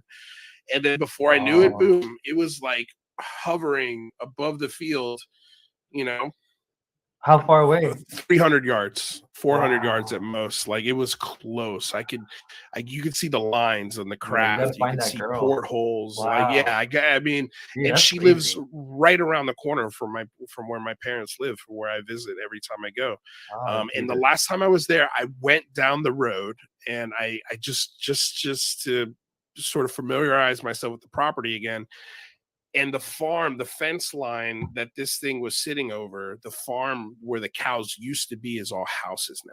It's all developed. Oh, So the property has just basically been getting smaller around what used to be, it's still 2 or 3 acres, but everything that was not there is now, there's something there. If that makes sense. Like, it's becoming a suburban neighborhood. then yeah, maybe So do I it. want to Do it get there sometime. before that happens. And even if the house was sold, I think we can still find out who sold the house. Where did they move to? Where do they live? Maybe get a phone number or something like that. It would be a killer story to follow. It would be so much That fun to would be. do. And it sounds And I like it'd think, be fun for Drunk UFO History, an episode, oh right? my God, that would be. Yeah, I don't know if it'd be a fun one for Drunk UFO History because it's my story. Maybe it would be, but I think, like telling the Bob Lazar story in a Drunk UFO Who would you want to history. who would you want to tell it? Ooh, I mean, it would have to be someone that's familiar with the story. I mean, Jeremy Corbell would be hilarious to get him wasted and tell us the Bob That Lazar would be story. funny. Or John Lear, I think would be funny too. John Lear I feel like John Lear would be grumpy. You know, you want somebody who's got like some humor to them. Oh, you know who'd be great? Dave Foley from Kids in the Hall. He would be perfect. He's a huge UFO fan. Oh, okay. And I know he hits the sauce every once in a while, like most people do. And so I think that would be like the perfect person. But yeah, you have to kind of get people. I feel like the secret sauce to that show is the comedians that come on and talk about these historical events are history fans. Mhm. They're fans of history, so they don't mind reading a script or going through the history of an event that they're going to get wasted for and talk about. It's awesome. That would be like an awesome monologue for an improv show. Mhm. And I think this would have to have the same thing. It would have to have someone who's funny, or at least has the gift of gab, has the gift of telling a story to people, Mhm. and also is a fan of UFOs. Like they have to be. What would you want to into do? the topic. What would you want to do for your first one? Like Lou gets drunk and is talking about what? I mean, Bob Lazar would be fun. I would probably do, I'd probably do. Rather would play Bob Lazar. The Lou Elizondo story, yeah, right, dude. Oh my God, Rather with a bunch of that chicks should around be him? your dude. Oh. That should be your Halloween costume. Rather, what do you think? He's laughing. He hates the idea. I think a rocket-powered bicycle, right? Yeah, dude, that would be. Oh my God, it'd be such a great Halloween costume. Zofa with the $5 donation. I'm glad RPK is skeptical of their intentions, as rather knows I've tracked a faction that has influenced belief systems throughout history. Shady. Yeah, Zofa has a great YouTube channel as well, where he documents a lot of how ancient lore and stories have cows and women who appear to us and tell us stuff. Oh, really? Good. I didn't know that. What are your thoughts on the kind of the pre-1947 aspect of the phenomenon? And I think it goes back really far, right? And like this is where it gets weird, right? Because then you're getting on people's beliefs or whatever. But there's a really good channel called Think Anomalous, and they have a really good video on this one case from like 1799 or something like that. And it's like very similar, but just kind of like how people in the time period would conceptualize it. Like someone gets like taken, they said, and there was just like they were in this giant room with a bunch of small little people that looked like humans but were shaved head. They didn't have big eyes though. But it's like, I don't know, you see stuff like that kind of going back. And then you have Jacques Vallée who has Passport to Magonia, and then he has another book where he goes through like a bunch of old stuff that like looks pretty much just like how like abductions are. So it's been doomed. Should we get Zofa on one day? Yeah, that'd be great. Yeah, sounds like it. Yeah, it looks like his videos look cool and interesting.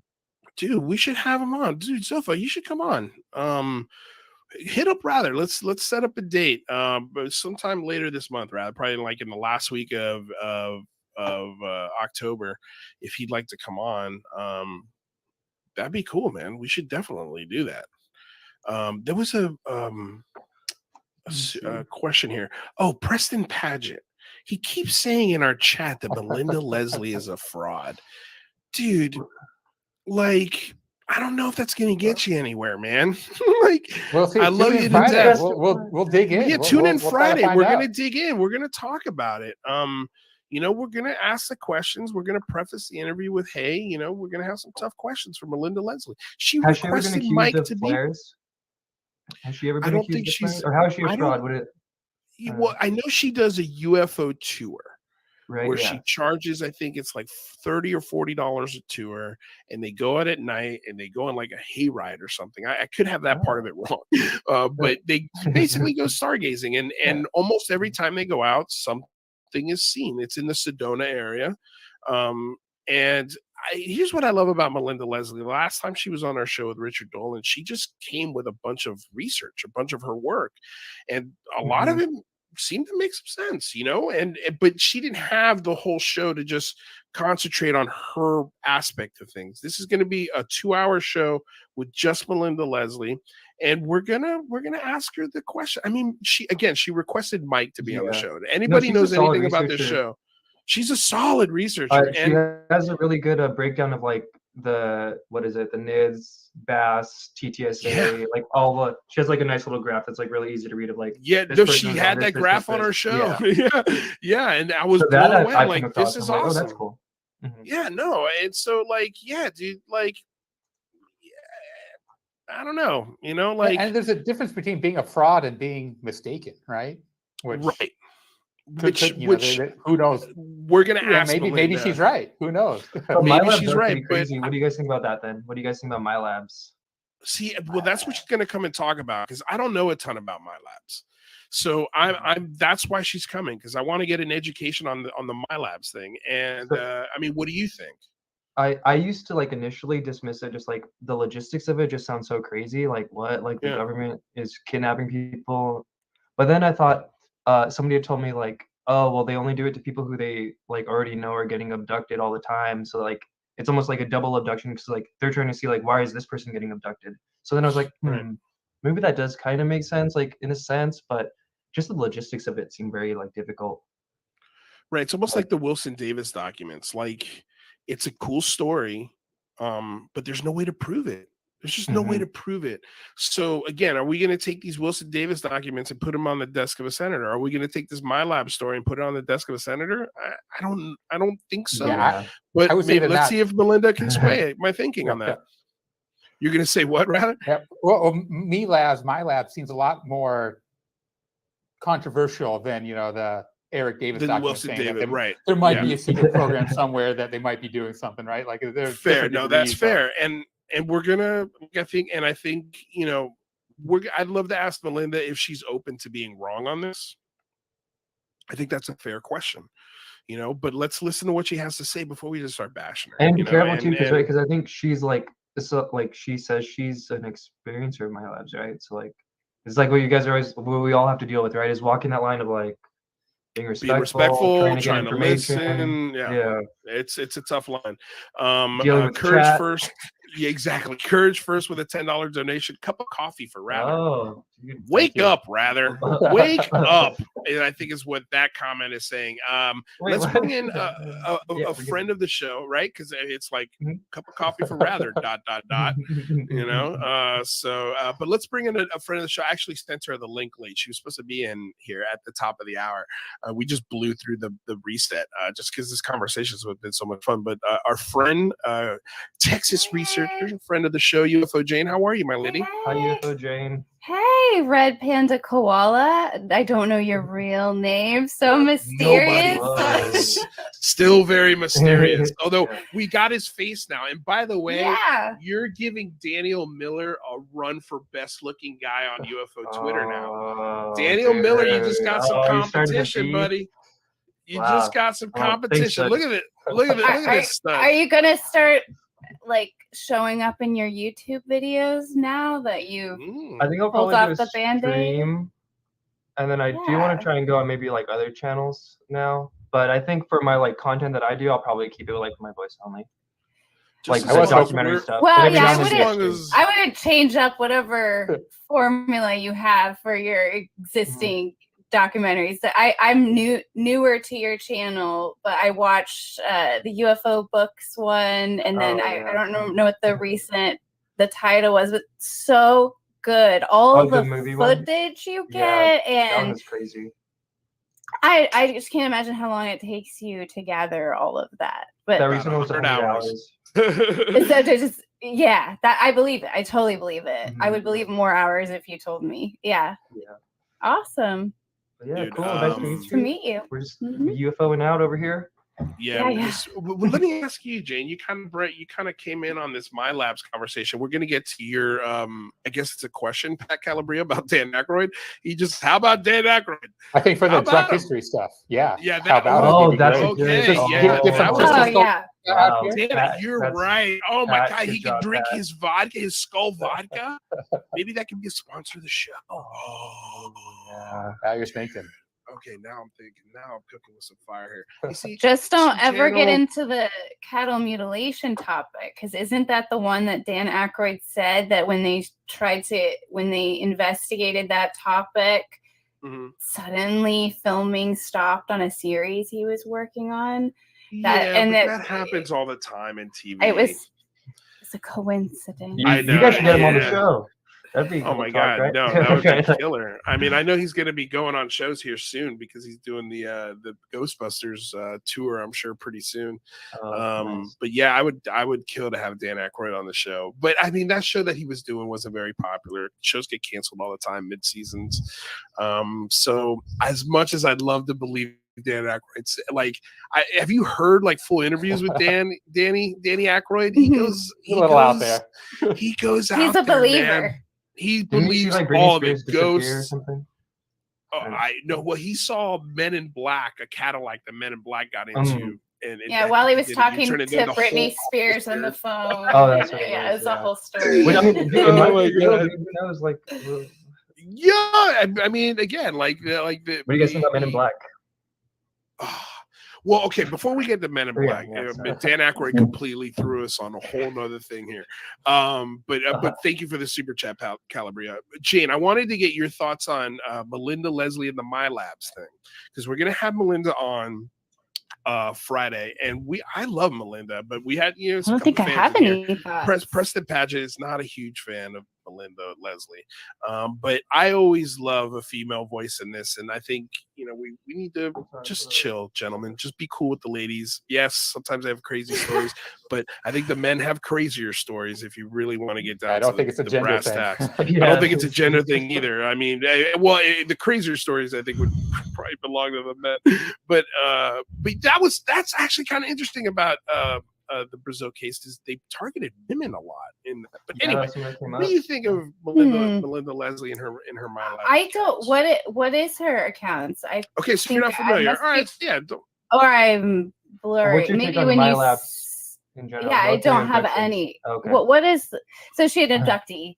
I'm based on what you guys are saying. She's an abductee with some pretty fantastical stories, or seemingly fantastical accounts. Yeah, I mean, she's got an abduction story. She's got UFO tours that she does. She's in. And My Labs, I had to look that up as well. That's like military mind control and like. Okay. I don't know what sorry, I don't know why I missed. There's too much going on. I used to know everything. Yeah, and I'm like, I know. Okay. I know Luis has got it. I know Rothers has got it. I mean, as far as mind control in general, there was a very dark period in my life where I went down the rabbit hole on that one, and so I mean, I don't know specifically what she's brought forward or what type of evidence. I mean, I would say what our friend Panda was suggesting earlier when I hopped on was whatever alien you're in contact with. Whatever they're telling you, you need to take that with a grain of salt, right? So, when we talk about witnesses and contactees and abductees, yes, I do think we need to take their testimony for what it is and not project on it and make assumptions or try to change or alter it. But then we also have to document it and put that through a litmus test and the filter of, even if gray aliens are real and are really visiting and interacting with us, they could be completely lying to us. So it is dangerous if we start taking, oh, this is what the aliens told me as fact to base scientific progress around, right? So that would, but yeah, I have to look into it more before I can say much beyond that. Yeah, same too. I need to look more. Michael Huntington says SSP, My Labs, 20 and back, Tompkins, good, etc. Time to study up, and that's why we're having her on. Yeah, I mean, like, I don't really go in for the Mars exploration secret team, like this idea that breakaway we have a secret. Yeah, well, not even so much breakaway civilizations, but like this idea that we have this part of our government that is visiting Mars, that is using this technology to go across the star systems and doing things, like bases on Mars, like military members, like doing operations and contacting aliens on Mars. Like, I don't read into that stuff. So then, what is our secret space program doing? Because it definitely exists. We definitely don't know what it's doing, right? So what is it doing then? If it was doing something like that, it would be impossible. We wouldn't know, but we wouldn't know. So, like, what is it doing? Yeah, we would. Yes, we would, because something like that would be so expensive, Jane. It would quadruple the budget that we have now. You can't hide that kind of money. I'm suggesting that the astronauts in the NASA space program is a public space program, right? And I would certainly hope, that we would have a group of astronauts and space explorers that are not public facing, that do all the initial investigations. And they're actually there's actually a New York Times article that refers to a secret space program that disbanded, I think, in the 80s. That had over 30 astronauts. So what are their names? What were they doing? None of us know, right? It wouldn't shock me if we had a secret space program that was doing things similar to what NASA's doing and exploring space and maybe trying to understand how militarily they can operate there. That no doubt for sure, I think would be happening. What I'm saying is I don't think they have UFO type technology where they can go from here to Mars in the blink of an eye and set up, like, building bases on other celestial bodies would be you would need not like a $4 to $10 trillion budget for something like that. Well, like, it would not be cheap. That's why it would be a breakaway civilization. Wait, rather, what'd you say? Well, who knows how expensive it would be if there is this brand new technology that, only the government has. Super elegant. I don't think that we are going to the Mars, but, if we break out, it could be something very simple, right? Like the key to all this. Maybe it runs on water. I'm open to being wrong. Okay, but I'm just saying, like, if you're going to build a base on Mars, even if you had the vehicle to get there, you need contractors, you need materials, you need transport systems, you need all of these things that would cost money to build. And you're talking exotic materials, exotic propulsion, even if it's simple. The materials that they're made out of are not simple from what we can get. But NASA's making Mars colonization posters in 2011 publicly. So what were they doing secretly in 2011? So what I'm saying is we're about to publicly talking about colonizing Mars right now, probably within my son's generation. So I don't actually think it's that hard to imagine we're gonna get to Mars. Group, right? That may already be there. But we're going to get to Mars privately before we get there publicly. And the reason why is because it's too expensive for our government to afford. I don't think. Well, so that's what I'm suggesting is maybe we already have gotten there, and that's why we're so certain that we're going to go there, right? Remember, NASA said I think that's 60 years of space exploration. But NASA said the time for finding ET life is now. And if you don't say the time for finding something we don't know exists is now, unless you know it exists, right? So I think I'm just saying all that we know is what the public space program and NASA, tells us. So we can only speculate about what secret technologies we're working on, and that's why, of course, it's conflicting with the UFO topic because it's getting in the way, of trying to figure it all out. But we don't know. We just don't know. I would put everything I have that I know that we've not been to Mars with a human being. Oh, sounds like a bet. What's the bet? What's going to be? That would be everything I own. We already have a drone. We already have a drone there. I'm not talking about drones, but that's different. That's different than sending a human there. Yeah, I get it. You know what I mean? Like it would take right now, if we could do it today, it would take at least, I believe, 8 months to get there. Or up to a year, if I'm not mistaken. Rather, you're going to say something. I think the only way to settle this is to have me and Red remote view over on Mars, and and we'll see. Figure out the Perfect. truth. Perfect. I think that's a very elegant solution. It's just, you know, we don't like NASA's been doing this for 60 years. I think we figured out how to get on the moon, and we figured out real quick. Well, first of all, we beat the Russians there. That was the only reason we did it. Well, And yeah, then once we accomplished that, it was pretty much mission over. But we never put any bases on Mars. Like, we never put concrete or things with doors or domes. Like, I just, it would have been so expensive to do it. I've that never you seen wouldn't be any able to hide the evidence. budget. Yeah, I've never seen any evidence for any Mars bases in all the years of research I've done. What I've seen evidence is that NASA is very much aware of life and water being on Mars in the past, or possibly there today. Well aware, announcing it over and over and over and over again, telling us over and over and over again, like, we're going to get there, we're going to find life. So I definitely think that there is a secret component and that is aware of a lot of technology and possibilities we're not. Have we even, I don't even know, it might actually be the opposite, where we are less capable than we're letting on, right? And why haven't we been back to the moon, right? So, but I still think we're just in this position where we're not looking at the cards to the classic poker player analogy. And so if somebody does have evidence for some breakaway civilization, and I see those theories out there, I'm gonna look at it, and I'm probably not gonna be too shocked. I don't think I'd be like too blown away, you know. If I'll look at it. I'm just not gonna spend I'll look at it too. days on it. You know, it's not like it's. I don't know what it is. Yeah. I just, knowing how budgets work, I just don't think, the budgetarily speaking, we would. I think there are toys. I think there are drones. I think there are maybe even craft that can get there. Who knows? Maybe even gotten there, possibly. But we're talking one craft with no humans.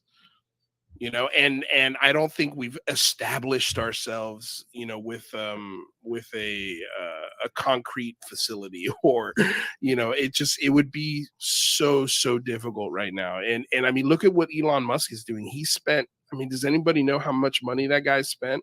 And he's going to be the first guy to Mars. He's going to be the first guy to put human feet on Mars.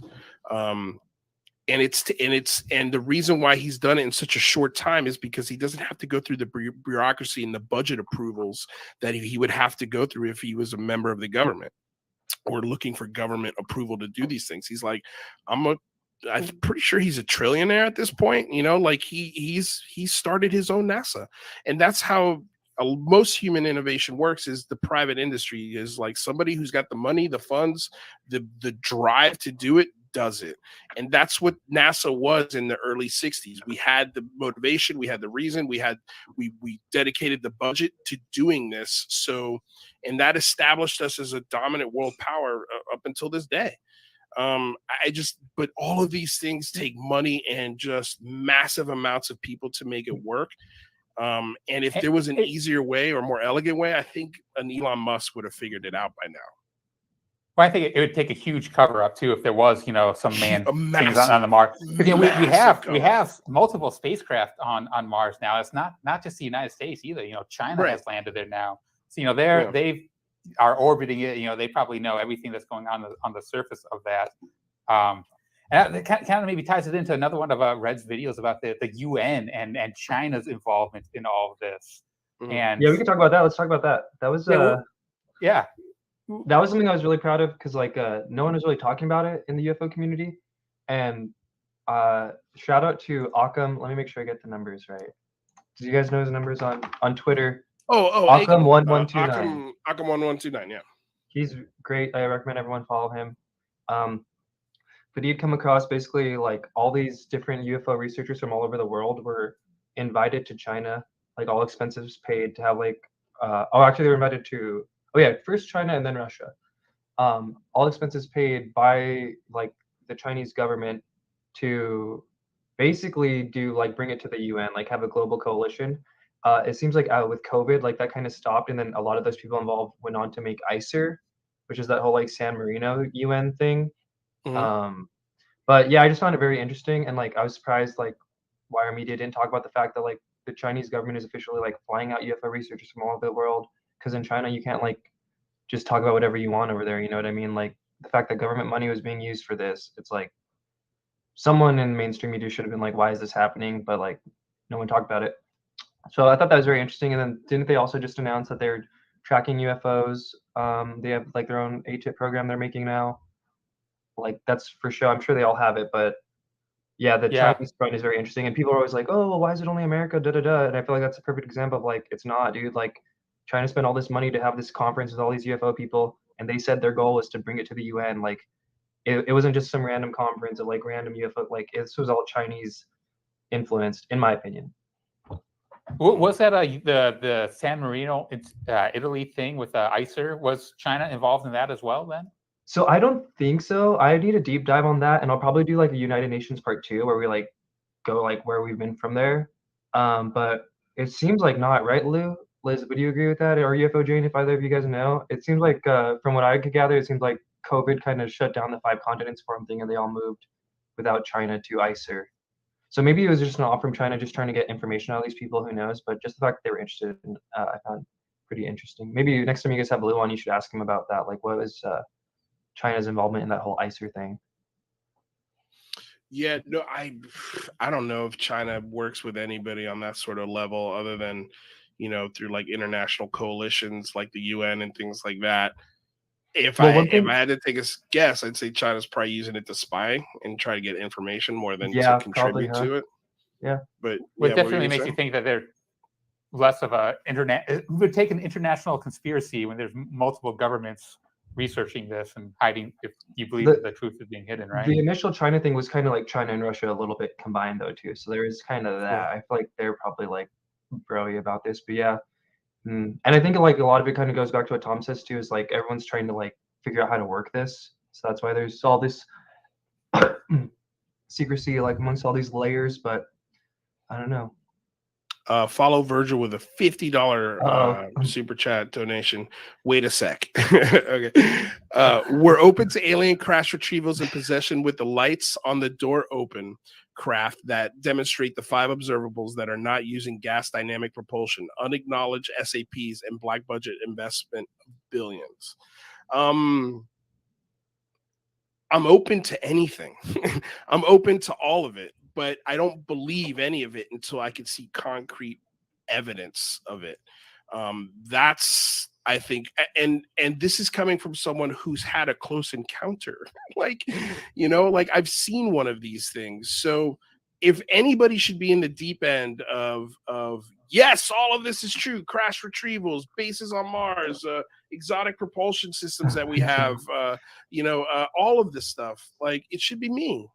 But I can't do that. Like I can't just believe it. I need proof. I need more. I know what I saw, but I still want to know what I saw.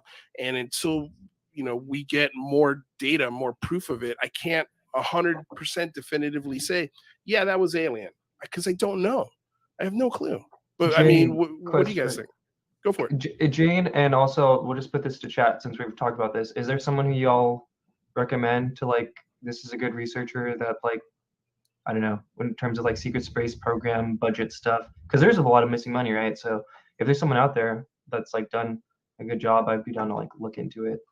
A chat too, if anyone knows, I guess. I mean, I love Alejandro Rojas's work. Does he touch on like secret space program stuff? So he touches on budget stuff a lot of the times, and sort of how it would work budgetarily speaking, but I can't think of anybody off the top of my head. Jane, do you know anyone? I can send you, the New York Times article and the different NASA press conferences and things that I've looked into in the years that gives me strong certainty that their public space program, right, that basically, are greenlit to say or not say certain things. I have not seen, I think that there's clearly, 1947, there were people that were privy, to information about what could be ET tech. And so that turns into some kind of breakaway group that might be privy to it. But it doesn't, I don't think that they figured it out. you know, this group of people. Now, are they, when we talk about aliens contacting and abducting and communicating, are there aliens communicating with certain people, you know, that and they think that they're in the know and they know more than us? I mean, this is a really, really messy, complicated, confusing thing.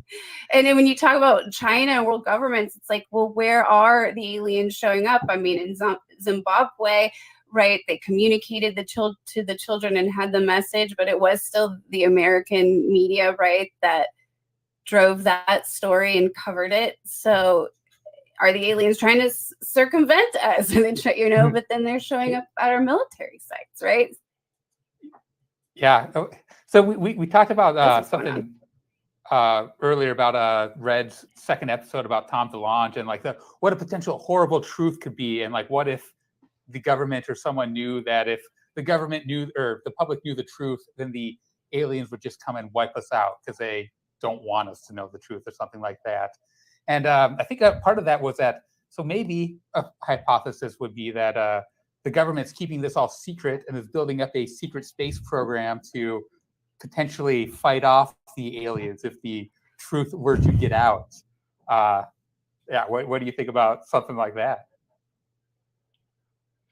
Maybe, yeah. I mean, I think there's definitely like stuff like black budget stuff that we don't know about. So I mean, like, who's to say if I don't know, maybe it could be all the way to Mars, but I don't know. I hope Tom's wrong.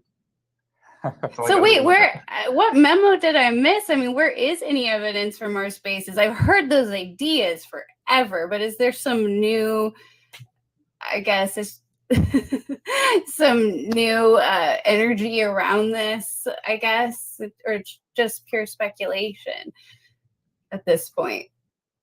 I think we were talking about Melinda Leslie's coming on Friday, and she has some how did we get here? Dan Aykroyd out there theories about alien hybrids. And, oh no, we lost Shane.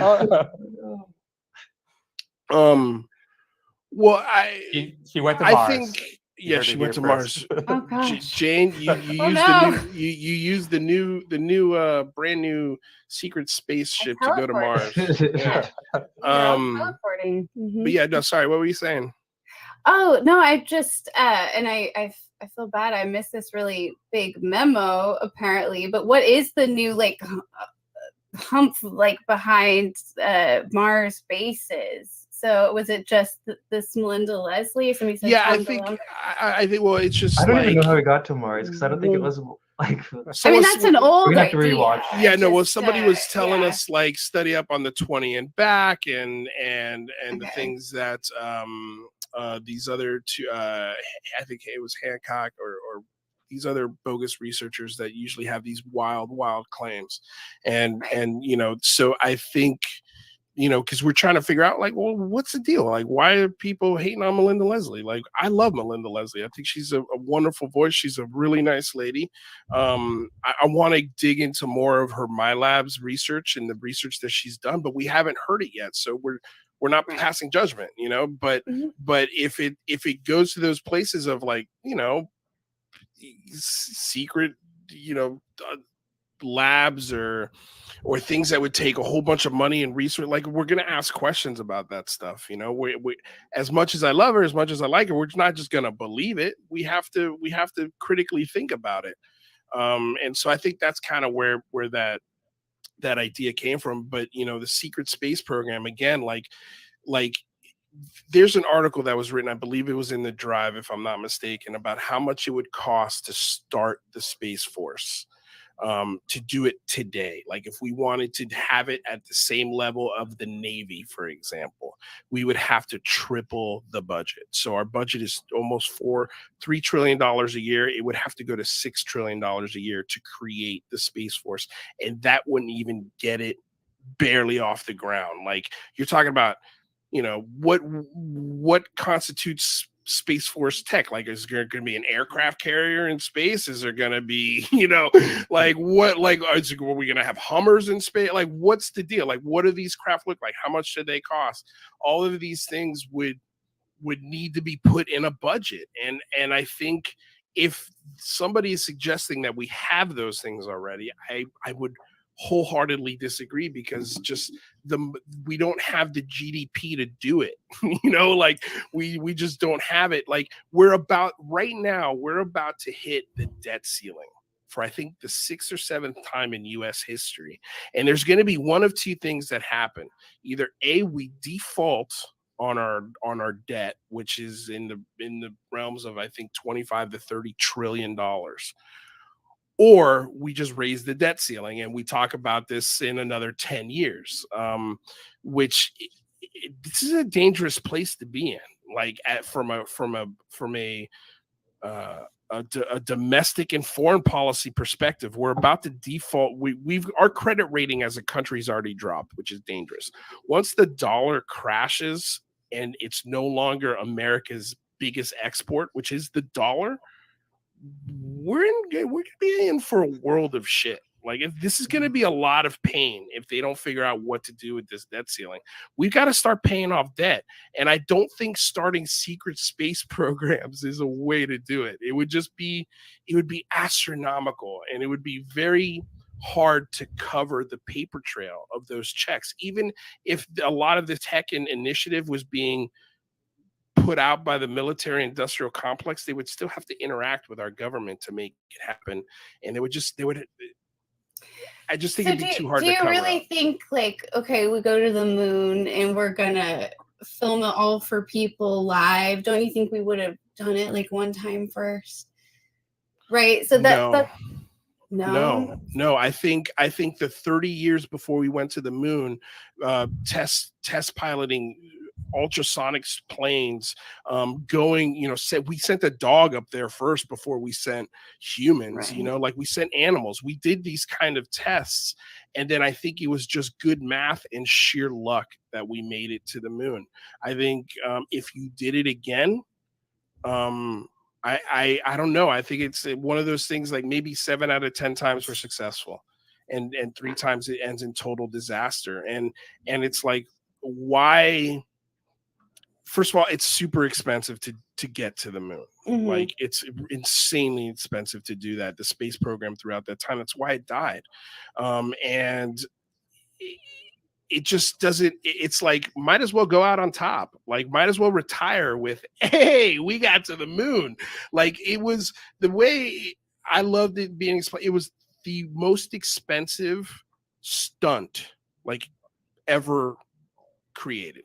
It was a stunt. It was a way to dominate and put a flag on another celestial body and say, we are the dominant country on this planet. We're the ones who are going to set what the future holds, because look at what we've accomplished. It was a stunt. It was Evel Knievel times. Well, I'll send you the New York Times article that documents the actual secret space program. And I'm not saying there's not. So I will send you that. So I would. I know for sure. I don't buy it. I think you're logical to not jump to Mars bases. Yeah, I think that's for sure. logical. I think I'll go with you here. Probably but I we're think splitting hairs I here. think the Air Force. There's no doubt that the Air Force has sent up planes and secrets, space tech type things that are developed not for human ingenuity and curiosity. They're developed for weapons of war.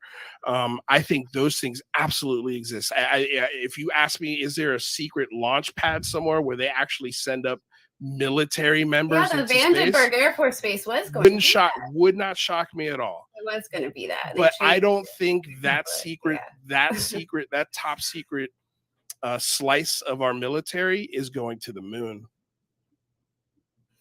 Yeah, I mean, I guess it's just we just don't know. No, but I mean, the only way there's Mars bases, which again we have no evidence for that. The only way there is if there's a super rogue like breakaway situation. So there's so many if like things, right? So it's a circular argument where it's like you have to follow along, right, with that story. Some will say mythology, right? So it really does, I guess, go back to like what sources you trust. And again, if Melinda Leslie is saying the alien told her this, and that means that we're saying the alien is the source, and we're kind of right back to the beginning, right? Right. Of like, well, are they lying? So I think it's It's a safer to slippery- assume there's it's- no Mars bases. Yep. Maybe you're right. Yeah, no, for sure. That's why I assume there is none, you know. And if there was a civilization, it wouldn't shock me if there was a civilization there 1 billion years ago that was very similar to ours. That's what I think.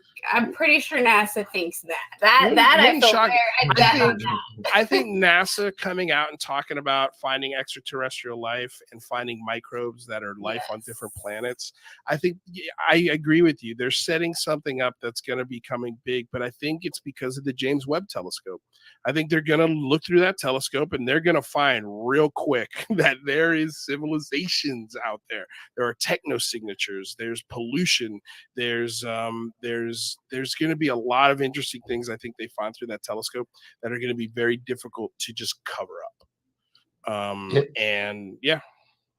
What do you got, Speaking of something big, Red, what do you got stewing for your next video? Kind of Great touches question. on what we are here, but I'll say here.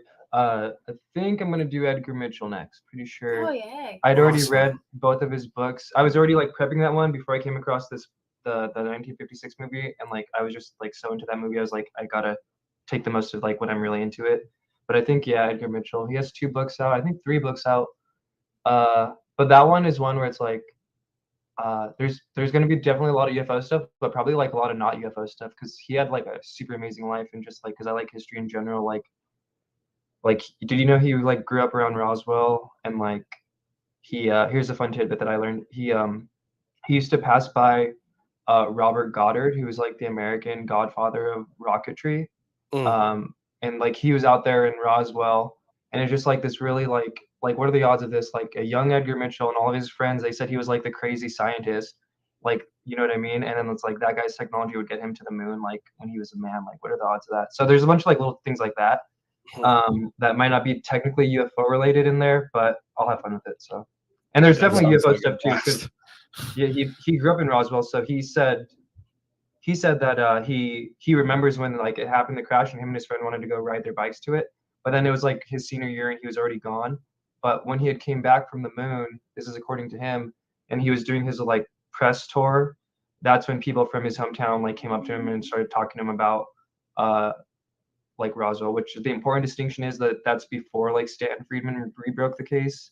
So but yeah, Edgar Mitchell, hopefully, unless something else comes up that like Still don't know totally what to think about Edgar Mitchell. I'm really looking forward to your take. Right? On Yeah, that. he's so, and I'll say even too, a lot of his conclusions I probably don't agree with, but I'm just gonna tell his story, like how he says he got healed, his mom got healed by these crazy, like who knows, but It's wild, man. It's wild. Fun times. $25 super chat from follow Hello, Virgil again. Virgil Thank you again. so Wow. much for all of these super chats. Thoughts about Chris Bledsoe's regression and statements about the lady and visions of nuclear explosions in New York City. Does his account of apparitions relate to the middle of Fatima and Zitoun or Zitoun, DWP writing on the Vatican? So are you guys familiar with like the whole Bledsoe saga, I guess? I've been slowly catching up to, because I just followed his YouTube channel not too long ago. So I know he's another person with some pretty wild claims. You should have Ryan Bledsoe on. So I'll give the TLDR people in the audience, because I'm eventually going to do a video on them too. And like, so just right off the bat, the reason why I find the Bledsoes interesting is like not as much to do with like what they say, although that is interesting, but it's the people around them. So like we have Lou and Tom visit them like peak TTSA for, if you guys want to hear something crazy too, that this is public info. Ryan Bledsoe claims that Tom told his dad that we're dealing with time traveling reptilians, and Tom DeLonge's never said that publicly, but like apparently their whole drama was that the whole essential drama with them is that they're very much like love and light, you know, with their entities, and like because their entities just like tell them that, and like sure, right, if that's their experience, but Tom is like of the belief that like you can't believe this, and he even said this about Bledsoe on like a coast to coast interview. He was like, yeah, they cured this guy who knows cancer, but like they fill him all up with love and light and like tell him he's going to do all this stuff, and it's like you can't really trust what these things say. So yeah, that's the discrepancy there. And as far as what was the question, just about like his, I don't know, like that's the thing, like they seem like really nice people, but it kind of goes back to my thing where it's like I don't really trust any entity unless like I can't really trust any entity. So because one of the claims is that Chris Good question, Bledsoe, yeah. who's the dad, was like an art like remote viewing for the FBI, and he's kind of a doomer and says that like within 5 years there's going to be like a nuclear explosion in the U.S. So it's like, oh, I wish I could just dismiss it, but like, why is Tom and Lou? Why were they all over there? And I think someone had even asked Lou recently about like the Bledsoes, and he didn't totally dismiss it. And Jim Semivan from TTSA is like hangs out with their family all the time and like stuff. So it's very weird. Just another weird chapter in ufology, right? Yeah. Well, there's a lot of weird chapters. But you should definitely get Ryan Bledsoe on because he's very down to talk. It's the son of Chris. He's already like he's down to talk, and he seems like he has good conversations and stuff. So you could just ask him all about it. Zilpha would be another one on that topic too. That would be fun to talk about. Hell yeah, man! Let's do it. Alex Milius with a $5 question, and he says, "RPK, any interest in detailing the folly and BS of the aviary in the community? It'd be great to see an easy to digest video detailing it all. Thanks." Are you guys familiar with the aviary? Yes, we had Richard Dolan and Melinda Leslie walk through the aviary with us. Yeah. Oh, nice. Wait, like Richard Dolan, like the disinfo guy, right? That's Doty. That's Doty. Doty. Yeah, there. Thank God you caught that, rather, because I was going to say, well, I guess some people kind of believe he's a disinformation guy, but yes, good call, good catch. Yeah. Yeah, honestly, I need to. Whoever asked that, sorry, but I need to do more research on that. But I'm like, it's like Melinda Leslie's thing. It was like the first thing with like, who's the guy the Man Who Stole Goats guy? John B. Alexander. It's like John B. Alexander and like Doty and like Paul, or no, I don't know, Bill Moore or something. But yeah, I need to look into that, I guess. I don't know. What do you guys think? What was the consensus? Consensus on that? I think it's hard to confirm. You know, it's it's got a lot to do with the MJ12 documents, which is already like rocky, which right? it's already wonky and hairy. It's Richard Dolan lays out a very interesting case for it, but a lot of things have to happen for it to work out and to be true. But this idea that there is this sort of group of people who are making the real decisions on this. It's a fun thing to think about. It's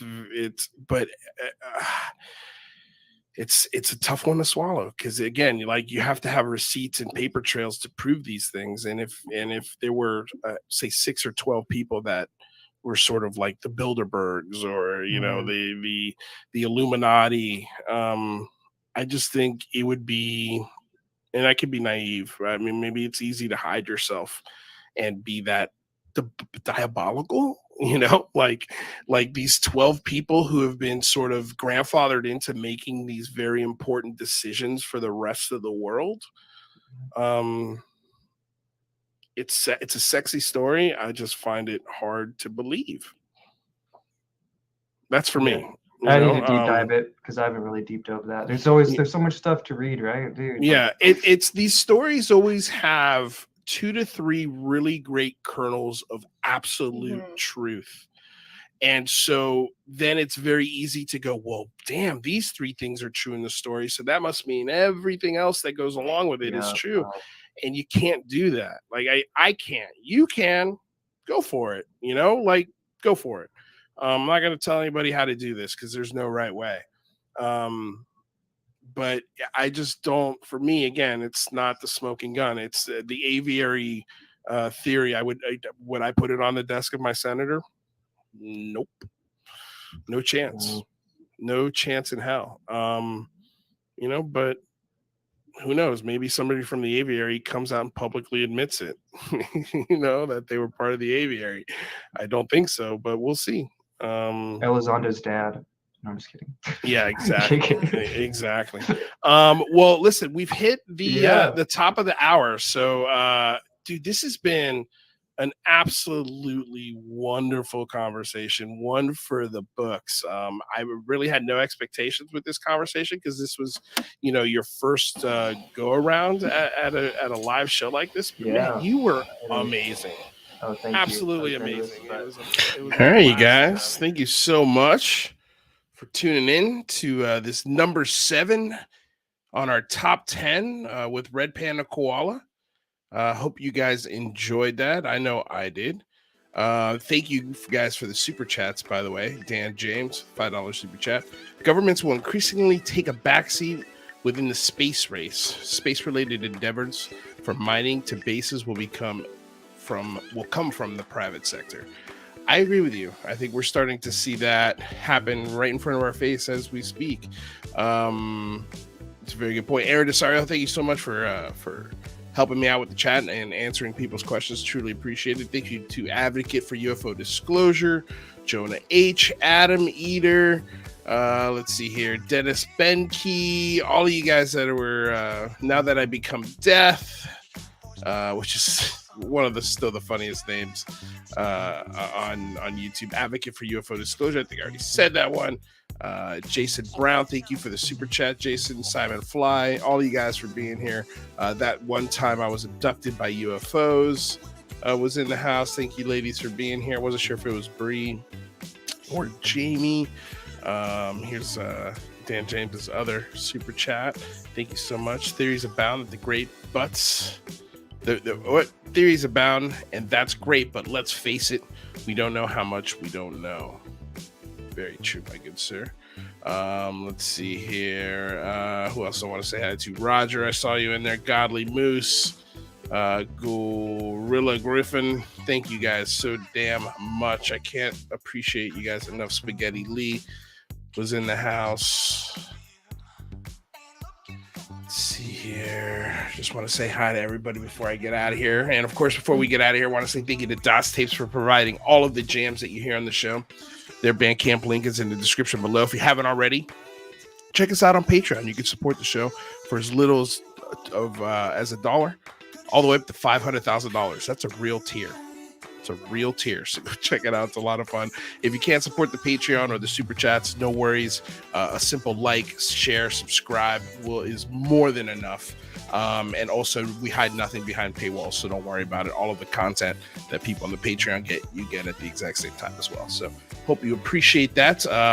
Tomorrow, we've got our last episode of this top 5 for this week. And then next week, we will continue the countdown with the last 5 from the top 10 interviews on UCR. I hope you guys enjoyed this one with Red Panda Koala.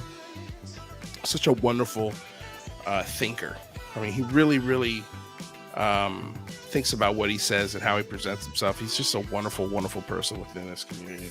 Had a great, great time talking to him. So that was a lot of fun. I hope you guys enjoyed this episode, this special edition episode of the Unidentified Celebrity Review. Your home for credible news, reviews, and commentary on everything UAP, UFO. My name's Luis Jimenez. Until next time, you guys, stay safe out there. Peace.